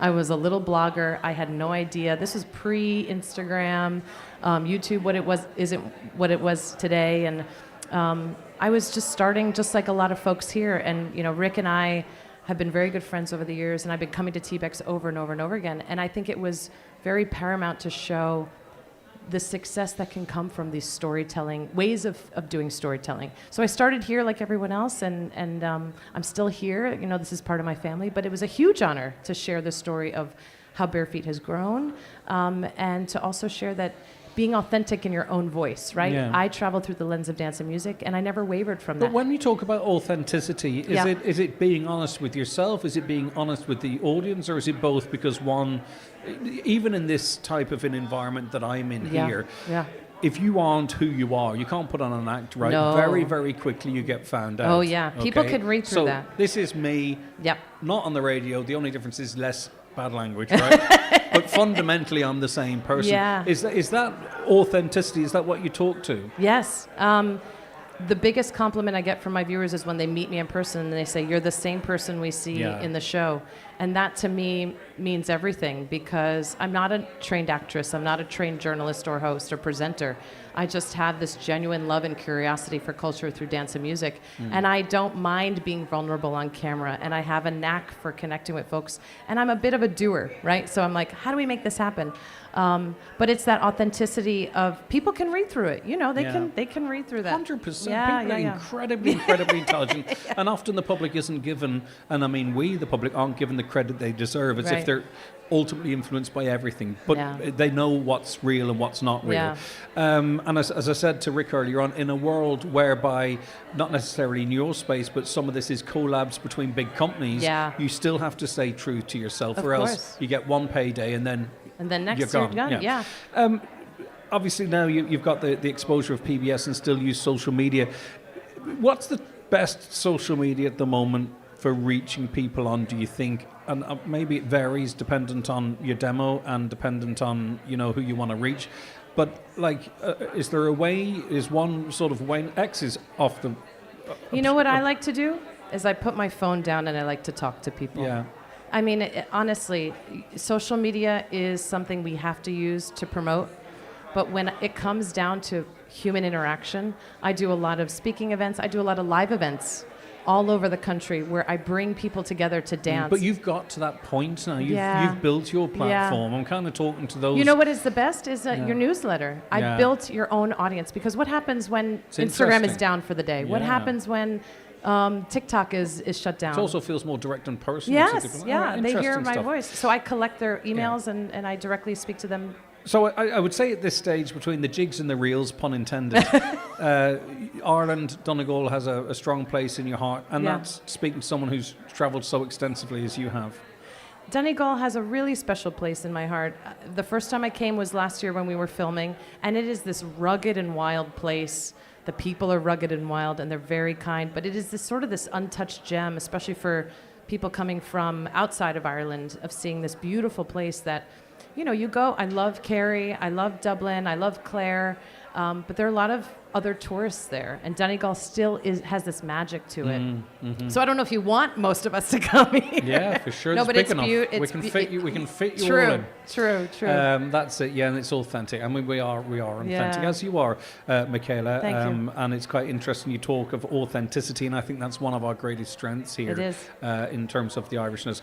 Michaela, listen, lovely to meet you. Likewise. Thank you so very much, and Thank you. continued success.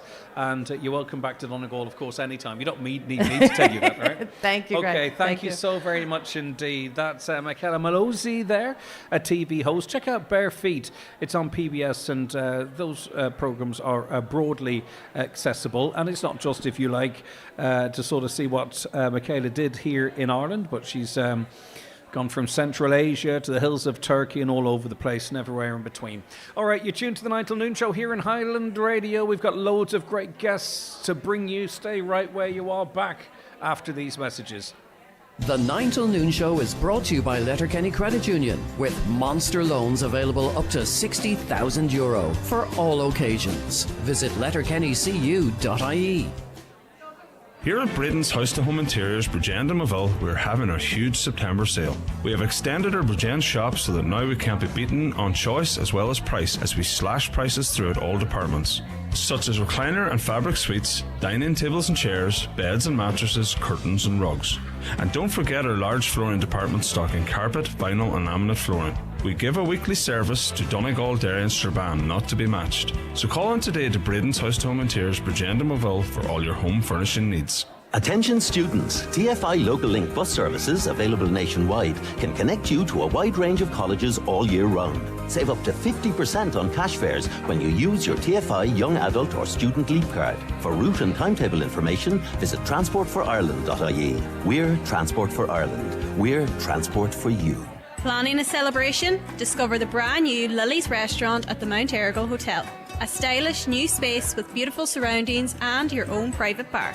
Perfect for birthdays, communions, anniversaries and more. Book now at Res Diary or call 074 912 2700.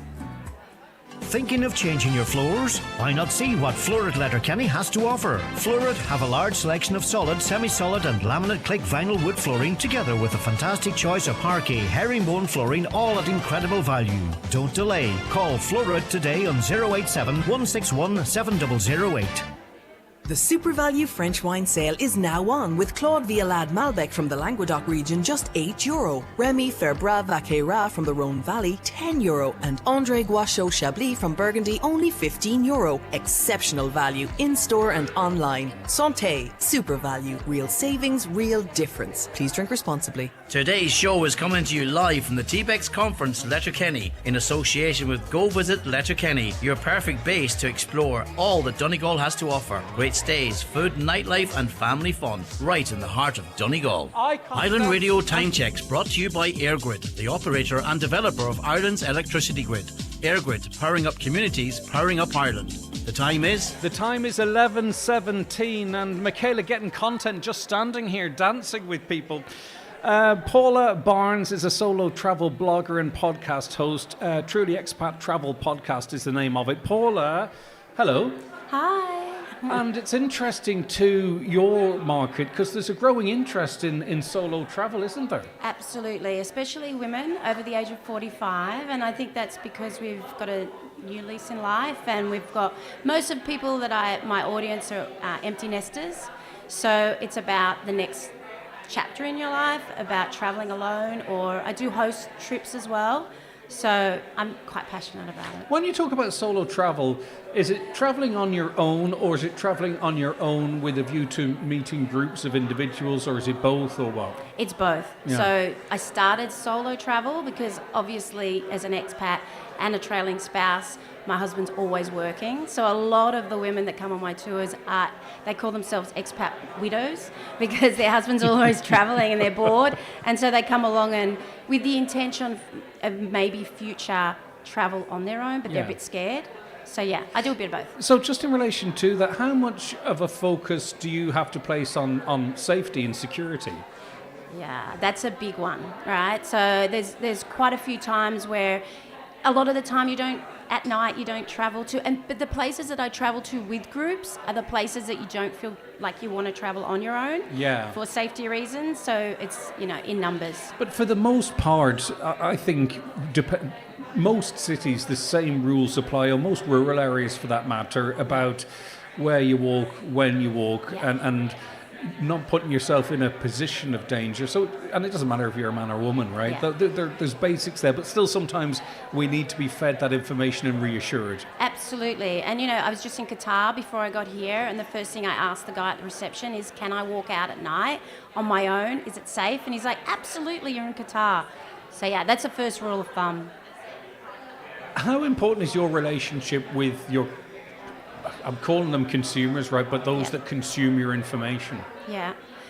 Sorry, what did you just ask? How important is that relationship that you have with them, or their relationship with you, I suppose? It's very important because then they trust me. Like, they need to trust me to be able to believe that they can travel on their own.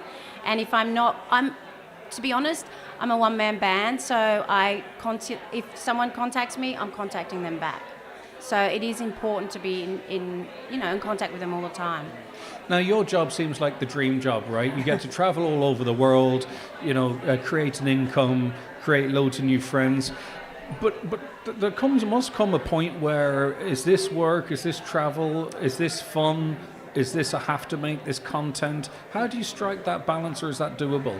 Not doable. I don't know how to strike that balance. All I know is that every opportunity potentially is content. So for me, I don't know how to have a holiday. And if you're looking at my stuff and you think that it looks like a holiday, I'm doing my job well.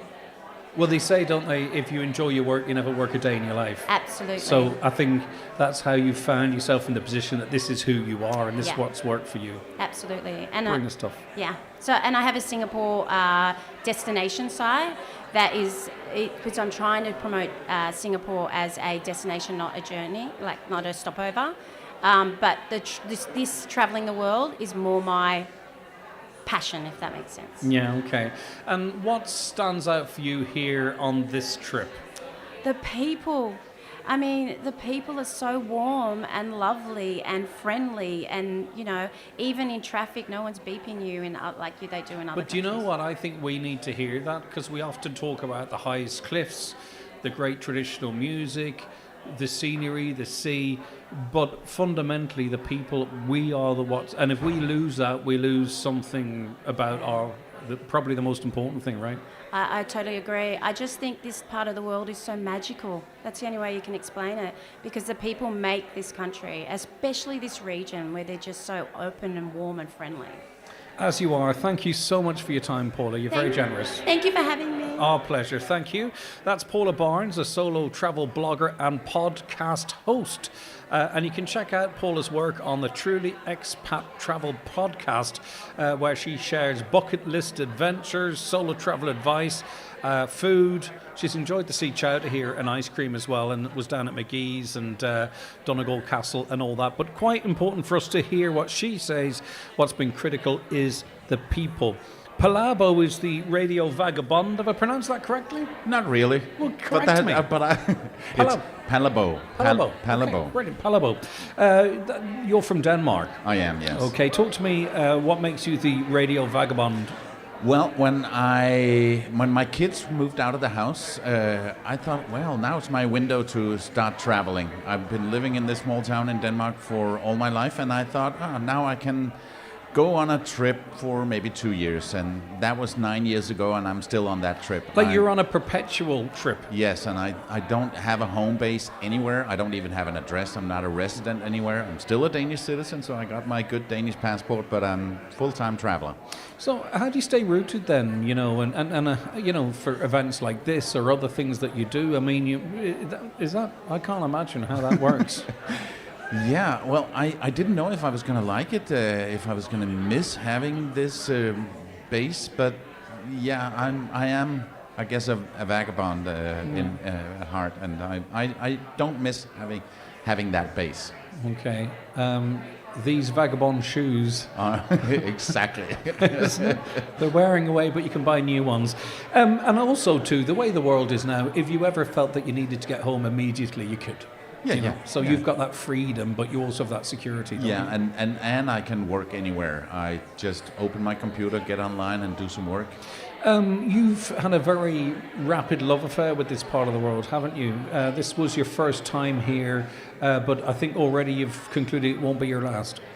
Oh yes. I've when people go to Denmark and they say, "Well, I've only been to Copenhagen," I get kind of, Copenhagen's nice.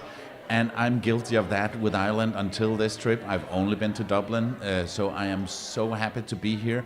I landed at the airport, and on my drive down here, I was blown away by the landscape, and then I came and met the people and had a Guinness, and instantly I thought I need to come back and spend a long time here and do a road trip of the whole region. And make sure you incorporate the islands if you do. Oh, yes. They're just wonderful, wonderful places and tell a whole different story. And as authentic as we are, there's an extra 5 layers of authenticity there as well. I know you will love it. The weather, right?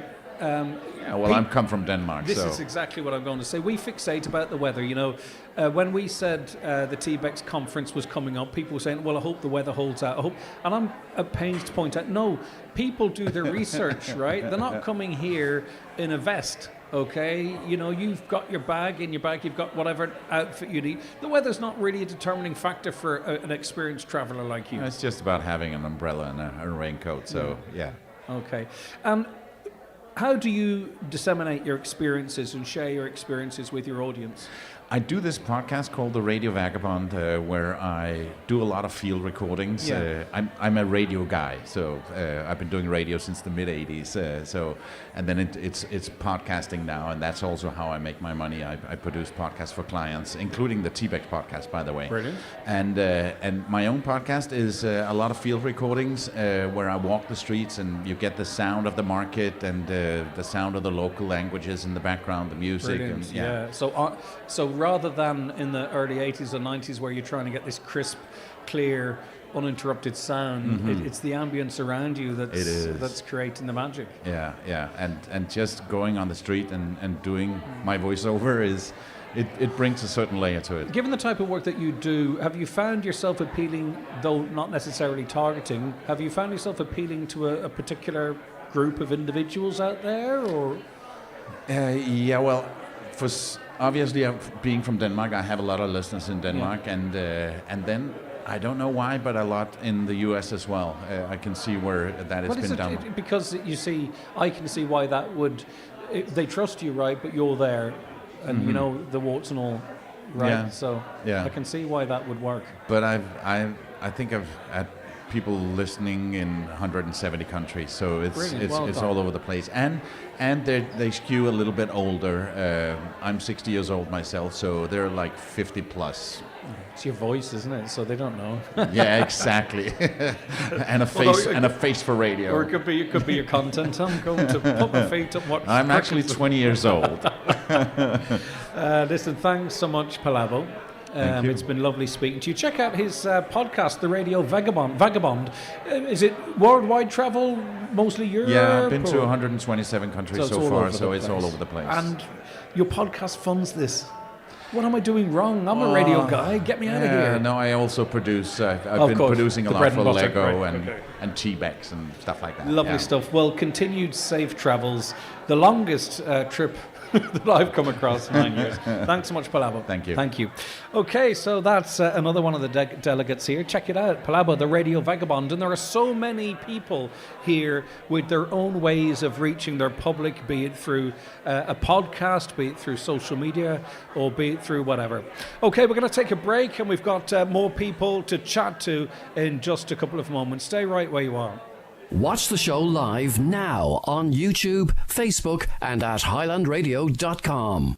The 9 till noon show is brought to you by Letterkenny Credit Union, offering low-rate car loans with fast approval. Apply online at letterkennycu.ie or in office today. Get ready for the Donegal League at Brian McCormick Sports. BMC Teamwear, fully personalised kits with matching training packs. Call in to our Teamwear room or send us your wish list to teamwear@bmcsports.ie. Brian McCormick Sports, sponsor of Donegal League Premier Division. If you have a special occasion coming up, Watson Menswear stock a great selection of men's and boys' formal and casual wear. Top casual brands include Mishmash, French Connection, Tommy Bow and Penguin. Formal wear names include Rimazumo, Sixth Sense and White Label, with a special suit deal of a 3-piece suit, shirt, tie and shoes, all for only €299. Watson Menswear, open 7 days a week on Main Street, Letterkenny and at watsonmenswear.com.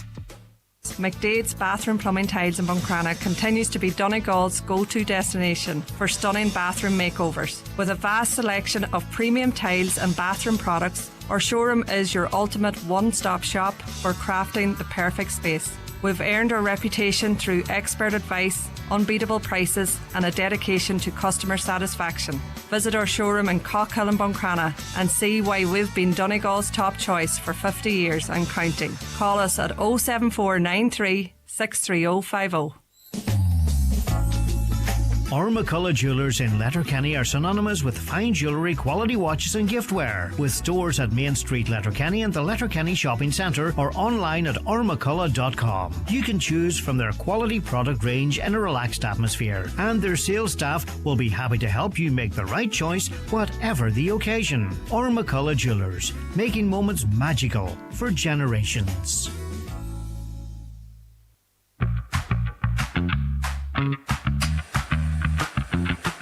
You want want a little treat but not chocolate or gelato, check out this coffee that we made called Bravato. Sit and sip it slowly, or if you're in a rush, it tastes as good on foot or while you wait for the bus. Deliciously different. Get your new favorite cup. If you want some roasted goodness, come hit us up. Your taste buds have voted. They want a flavor that's goated. They are ready to thrive. Now Bravato's arrived. Deliciously different. Find your nearest store at bravado.com. Today's show is coming to you live from the TBEX Conference, Letterkenny, in association with Go Visit Letterkenny and TBEX Europe, celebrating Letterkenny as a gateway to Donegal. Welcome back to the 9 till noon show. We're broadcasting live here, as you've just heard, from the TBEX convention. Thanks to our friends at Go Visit Letterkenny. Thank you, by the way, for texting in. A lot of you reacting to our interview with Catherine Connolly. It's been quite interesting to get your feedback in relation to that.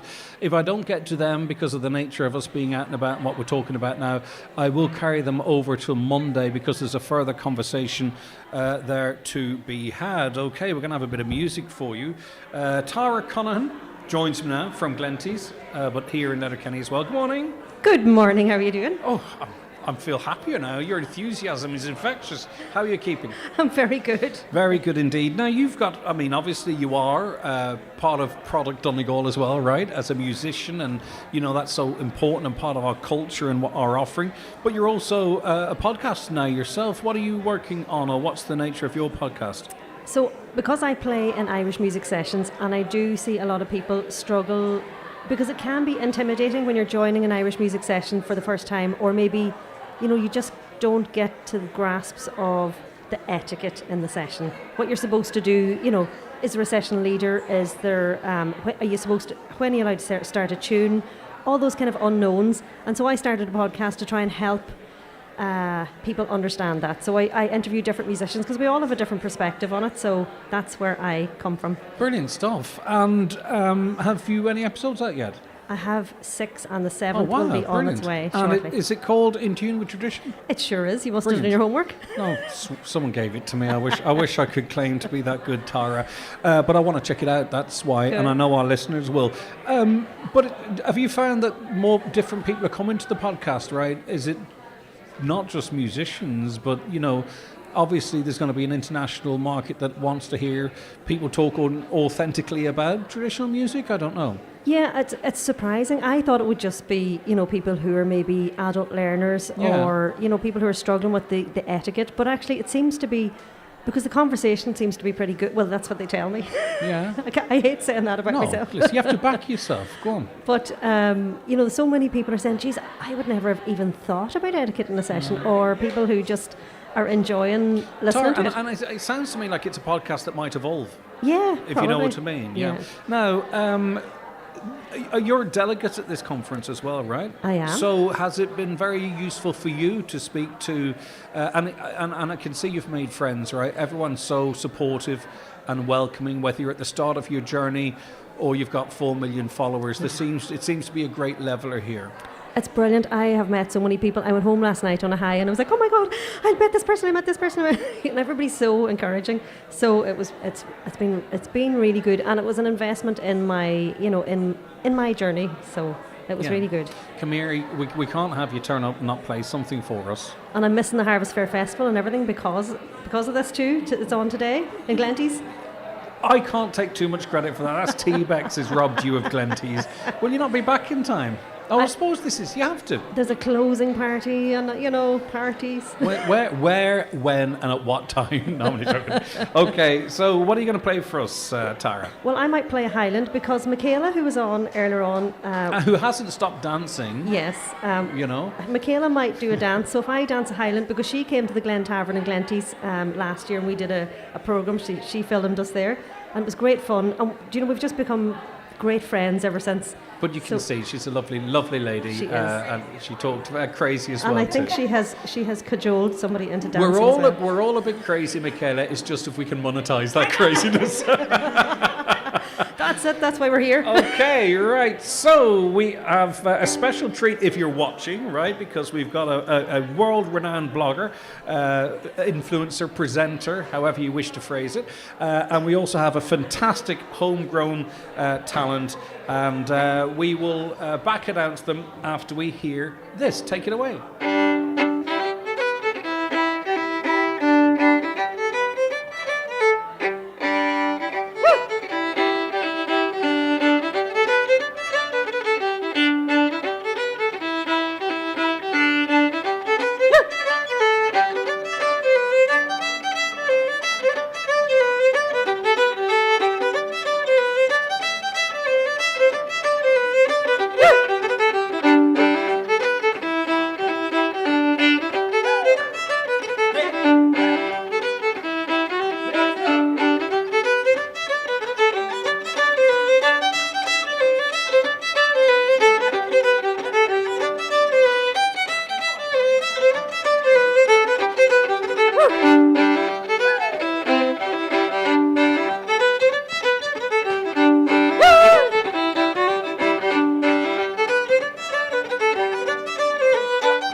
Whoa, well done. And I think a special mention to Rafa there, who was wondering, is this ever going to end?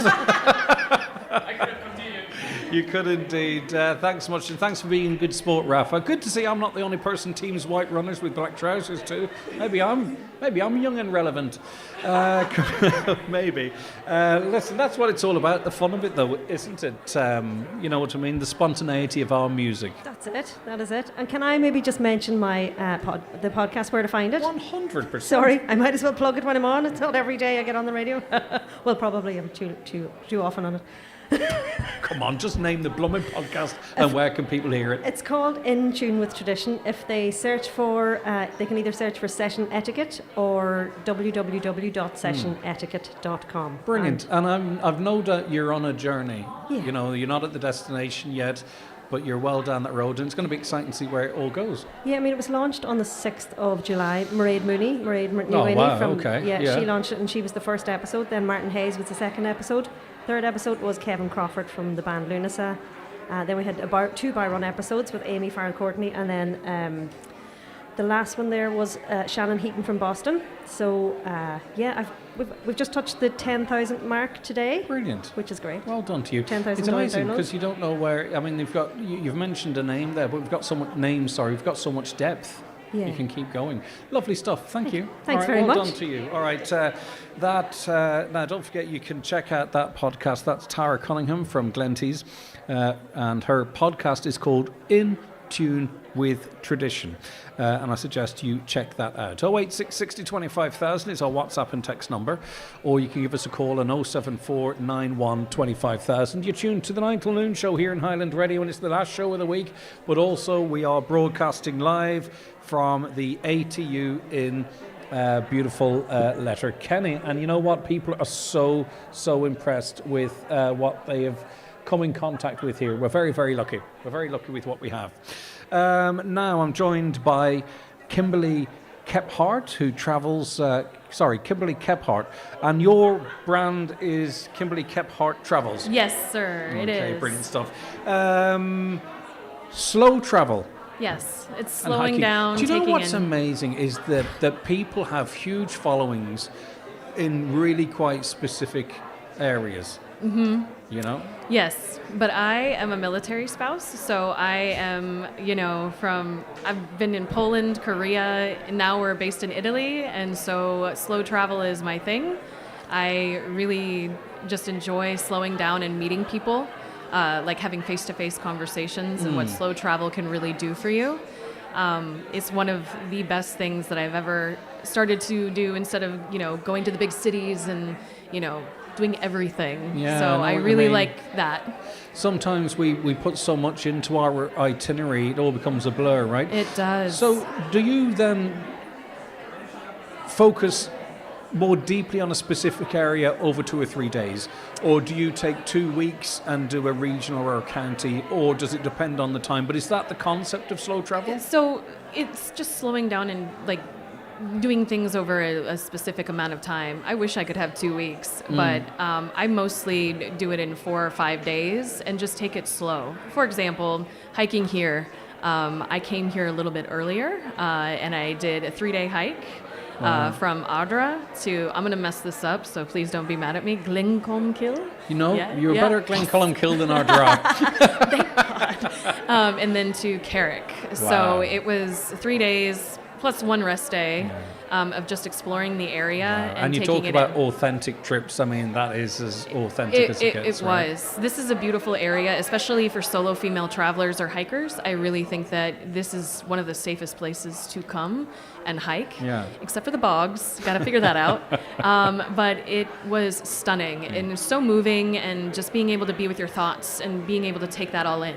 So, as a military wife, do you find that a lot of the people consuming your stuff are military wives themselves that say, listen, why am I sitting here? Why don't I use this opportunity to... Yes, that's the number one problem, I think, with a lot of military spouses. They don't take advantage of the time they have in the places because they're afraid. And one thing that I like to talk about is transformational travel and even, transformational living, in a sense that you need to get out and you need to be like with the community that you're embedded in. Say, for example, Italy. So many people are afraid to just go beyond their front door, which is surprising. But they're younger spouses, and you just have to teach them how. I think a lot of times we allow ourselves to be scared to death. Oh, yeah. But also what we do is we use some things as our own safety wheels or something, I agree. And we're here for a short time, not a long time, right? Yeah. So sometimes we can be our worst enemies, and I'm getting the impression you're breaking the self-imposed restrictions people have placed on themselves because it makes them feel safe and secure, but in reality they're running the clock down. Right. So I believe show by example. Be good. I think being a good citizen, like being that person that kind of reaches out to people and really just understands the place you're at. Taking the chance and doing something like this, interviewing with you and getting past fears and being an example for that. I think that's so important. A lot of the delegates here seem to have the same story. They've been to Ireland, maybe Dublin, maybe somewhere else, first time in Donegal. So, and you've seen Donegal, that walk from Ardrog, Glenconmakill, Carrick, and I could tell you 2 other places that, would blow your head off, right? But do you get a sense now that you've connected with Ireland in its full essence? I would say not. I would say more Donegal, right, because I think that this is a special place. Because I don't know much about the rest of Ireland, but I'm pretty sure it's you're probably. You're an honest blogger. Yeah. Yes, I am. I'll be honest with you. Yeah. But coming here and seeing how special the people are and how hospitable everyone is. Do you get a spiritual connection to places? Is that your bag? I would say there's been a couple times on hikes, especially in the Dolomites, and especially the other day I cried. Moments, really? Okay. Yeah. Brilliant. Okay. It's beautiful, and you can't help but feel that, right? Yeah. Okay. Let it move you. You're on TikTok, Instagram, you've got your own blog, and I've asked a few people this, and I'm curious, where do you feel you're connecting or reaching people most at the moment, or do you need to be everywhere? I really feel like the blog and freelance writing is the biggest connection. A few people have said that, because the presumption is get 10,000 plays in a TikTok or 500k views on an Instagram post, but successful people working in this area, it seems to be the newsletter, the blog that connects with their people. I would say that it's my blog and the writing. I get so many different emails from people who have retired that I've written stories about, Italy or upcoming like Ireland. People have sent me messages basically saying, this is great. Thank you so much. What are you going to do when the other half quits the army? So he was supposed to this year, and then you better do another 5 years, fella. Well, we're actually moving to Belgium. Right. So next. So I don't know how long that's going to be, but I'm going to be devastated when he actually retires. But I'll be happy when he retires because everything going on. So. Well, you know what, as well, of course. And who's to say where the next adventure takes you? And maybe both of you together. Who's to say? I would love it if he came here. Lovely stuff. Now that's Kimberly Kephart, and if you want to check out Kimberly, her surname is spelled Kephart, so it's Kimberly Kephart Travels. She's one of the delegates here at the TBEX Conference, and she's on TikTok, Instagram, and you can check out her blog, Kimberly Kephart Travels. Thanks, Kimberly. Thank Lovely you so to much. meet you. Thank you so very much indeed. Right. We're heading towards the end of the show. I could do this all day, and I'm not even joking, but we have more people for you to meet after these. The 9 till noon show with Letterkenny Credit Union. Simplify your debts with a debt consolidation loan from Letterkenny Credit Union. Call us on 074 910 or apply online via our app or in office today.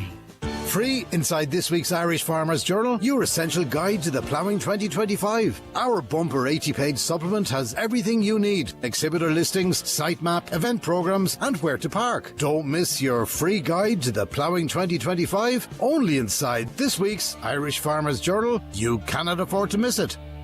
Your next new car is waiting at Manor Motors, your Opel dealer in Donegal. This 252, get a €1,000 trade-up booster on any Opel model and enjoy 2.52% finance. Choose from the bold new Corsa, stylish Astra, eye-catching Mokka, or all-new Grandland. Available in petrol, diesel, hybrid and electric. Don't miss out. Visit Manor Motors in Manor Cunningham or see manormotors.ie. Manor Motors, your trusted Opel dealer in Donegal. Imagine sinking into a perfect comfort every night. At Restex Beds, we believe a better sleep means a better life. Choose from our vast range of quality mattresses and find the one that's perfect for you. Restex Beds, Mountaintop, Letterkenny. Leave the rest to us.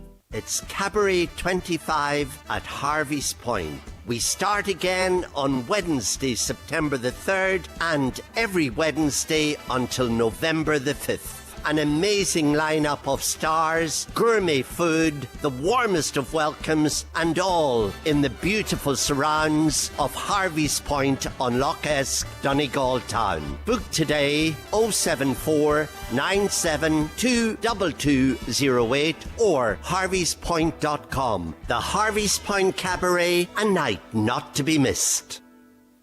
Today's show is coming to you live from the TBEX Conference, Letterkenny, in association with Go Visit Letterkenny, your perfect base to explore all that Donegal has to offer. Great stays, food, nightlife and family fun, right in the heart of Donegal. Highland Radio weather updates brought to you by McElhenny's. With new season styles arriving daily, discover the latest fashion, footwear and accessories for autumn in store or shop online at mcelhennys.com today.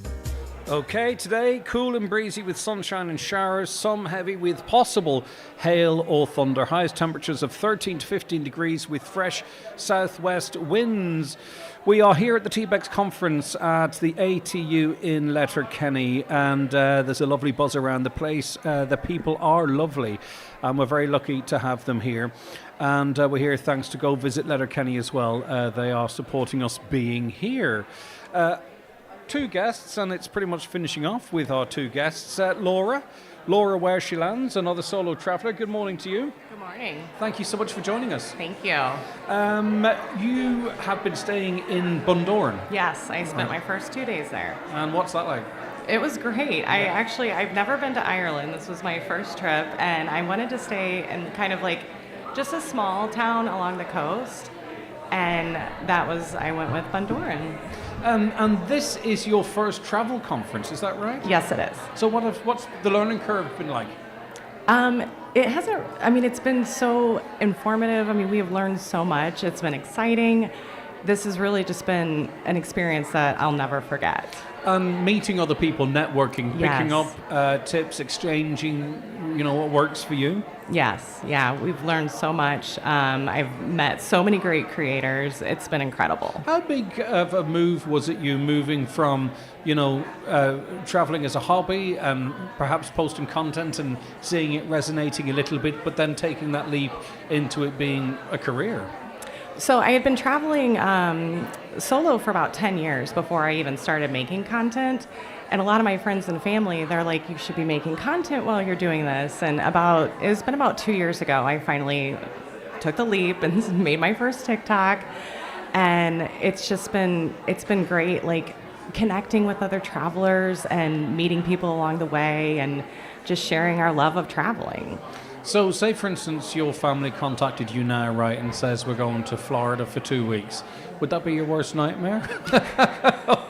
When you've got like 9 years or 10 years of complete freedom and independence? It is a little bit difficult, traveling with family again, but I've done it. It's different, but... All right, well, stay with us. That's Laura, and you can check Laura out at Laura_where_she_lands. And is that literal? Do you sort of kind of try and not plan everything? Is it what's the blog title? What does that tell us about what you're doing? Is it organised chaos? Is it just organised organisation? What's the story? I would say more along the lines of organised chaos. A lot of my trips I book kind of last minute, not totally last minute, but I don't have everything planned out, I guess. Yeah, I kind of like to do things on the fly and be able to be flexible. Okay, Lauren Gay. Lauren Gay is a blogger, podcaster, TV travel expert. Check her out on Outdoors Outdoorsy diva. I love that. Outdoorsy diva. Brilliant stuff. How are you, Lauren? Good morning to you. Good morning. I'm great. And is this your first trip to Ireland? This is my second trip to Ireland. And what's your takeaways so far?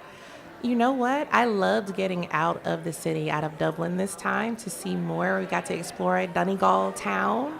I love, getting out to the more smaller places, seeing more history.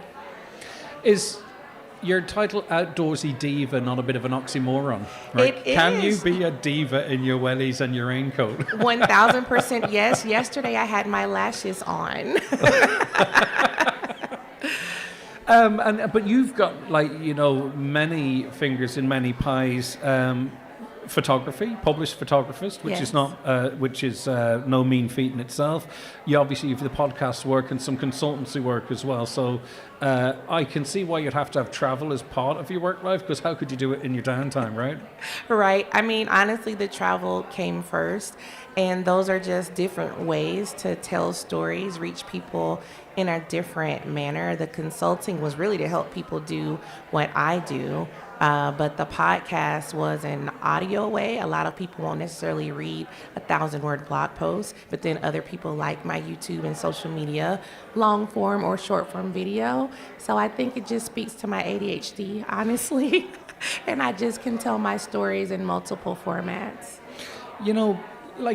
There's a two-way relationship here, right? Because a lot of people in this area, they find a demographic, and there's a two-way relationship, but there's something else going on here as well, because you've got a mission behind what you're doing. I don't know if a mission is an overstatement or not, but you promote racial diversity and inclusion in outdoor recreation and adventure travel.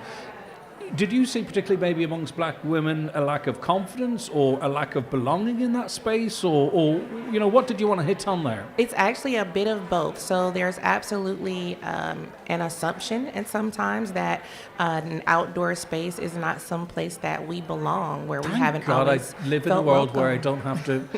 I don't have those assumptions. If you know what I mean, I do. I know they're present, and I know where they're present, and I know why they might be present. Right. But it's so refreshing, to be able to talk to you, but not feel that I'm somewhat responsible or what have you. Yeah, I mean, living in the States, that's just a reality, right? Yeah. That was real. And when I didn't grow up doing these things. My family didn't do these things, but I always felt good in nature, so I sought it out more. My son enjoyed it, so we did it more. But when I looked for other people, I didn't see representation of people who looked like me when it came to advertising, who brands work with, who they're showing doing these activities. So I became the representation. And what I've seen in the last 10, 11 years is a shift. And so now you see far many more black people of all ages, sizes, locations, who are into these things, doing these things. I've worked with major outdoor brands who have used my face and my likeness. So that's a big deal. But in our community, I do have pushback from other black Americans who have this inherent fear.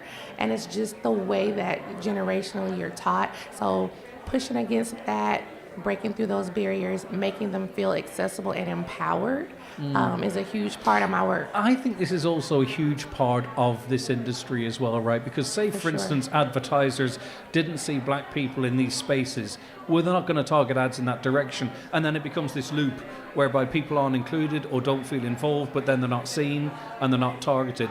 But you, free of sort of advertising agencies or what have you, you can go out there, either yourself or your son, and break that.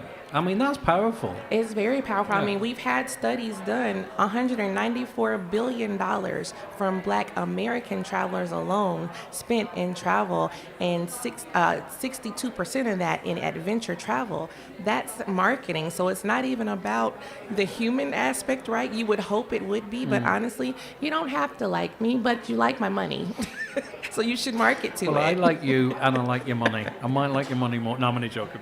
Lauren, listen, it's lovely having you here in Donegal, and I look forward to, I can't wait checking out all of your blogs now that, when you get to speak to someone and get to see the content. Keep up your great work. Thanks so very much indeed. And also Laura where she lands. I love the way that names, when you speak to the likes of you, Laura, and you, Lauren, the names make more sense. Do you know what I mean? And Yes. there's thought behind it. Thank you so very much to both of you. Thank you. Okay, that's Laura, and that is Lauren there. Right, we're coming very close to the end of today's 9 till noon show.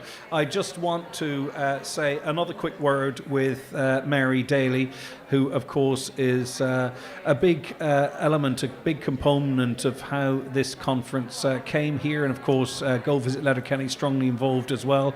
And, the more you talk to these people, right from the TBEX CEO to those that are creating the content, it's a lovely community, isn't it? They're all blooming good actors.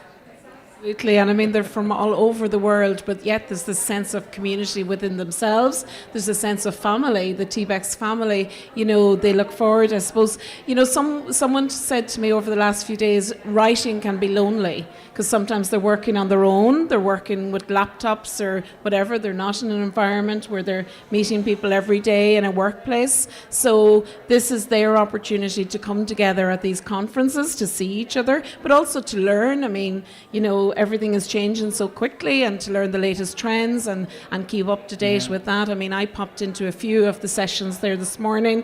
I mean, from learning how to light your videos properly to doing food blogging to whatever, so it's all those trends. Okay. So, I mean, they're learning over the last few days. They're not just they are having a great time, but they're not just doing that, they're learning as well. Well, I've seen very few bleary eyes. Everyone's looking fresh. Thanks so much, Mary. Thank you, Greg. And thanks to Highland Radio for coming here this morning, and I suppose help telling our local listeners as well just about what has been happening over the last few days, and also to see if they see all the activity online as well, to give it a like and a share and keep getting that message across. And with people like your guests here this morning, I've no doubt that we will do that. For sure. Thank you so very much indeed. That's where we leave it. Thanks to Donna Marie Doherty and Shannon Wilkins for producing today, Joe Dex on tech, and from me, Greg Hughes. Have a fantastic weekend, and we'll talk to you back in studio on Monday morning. Have a great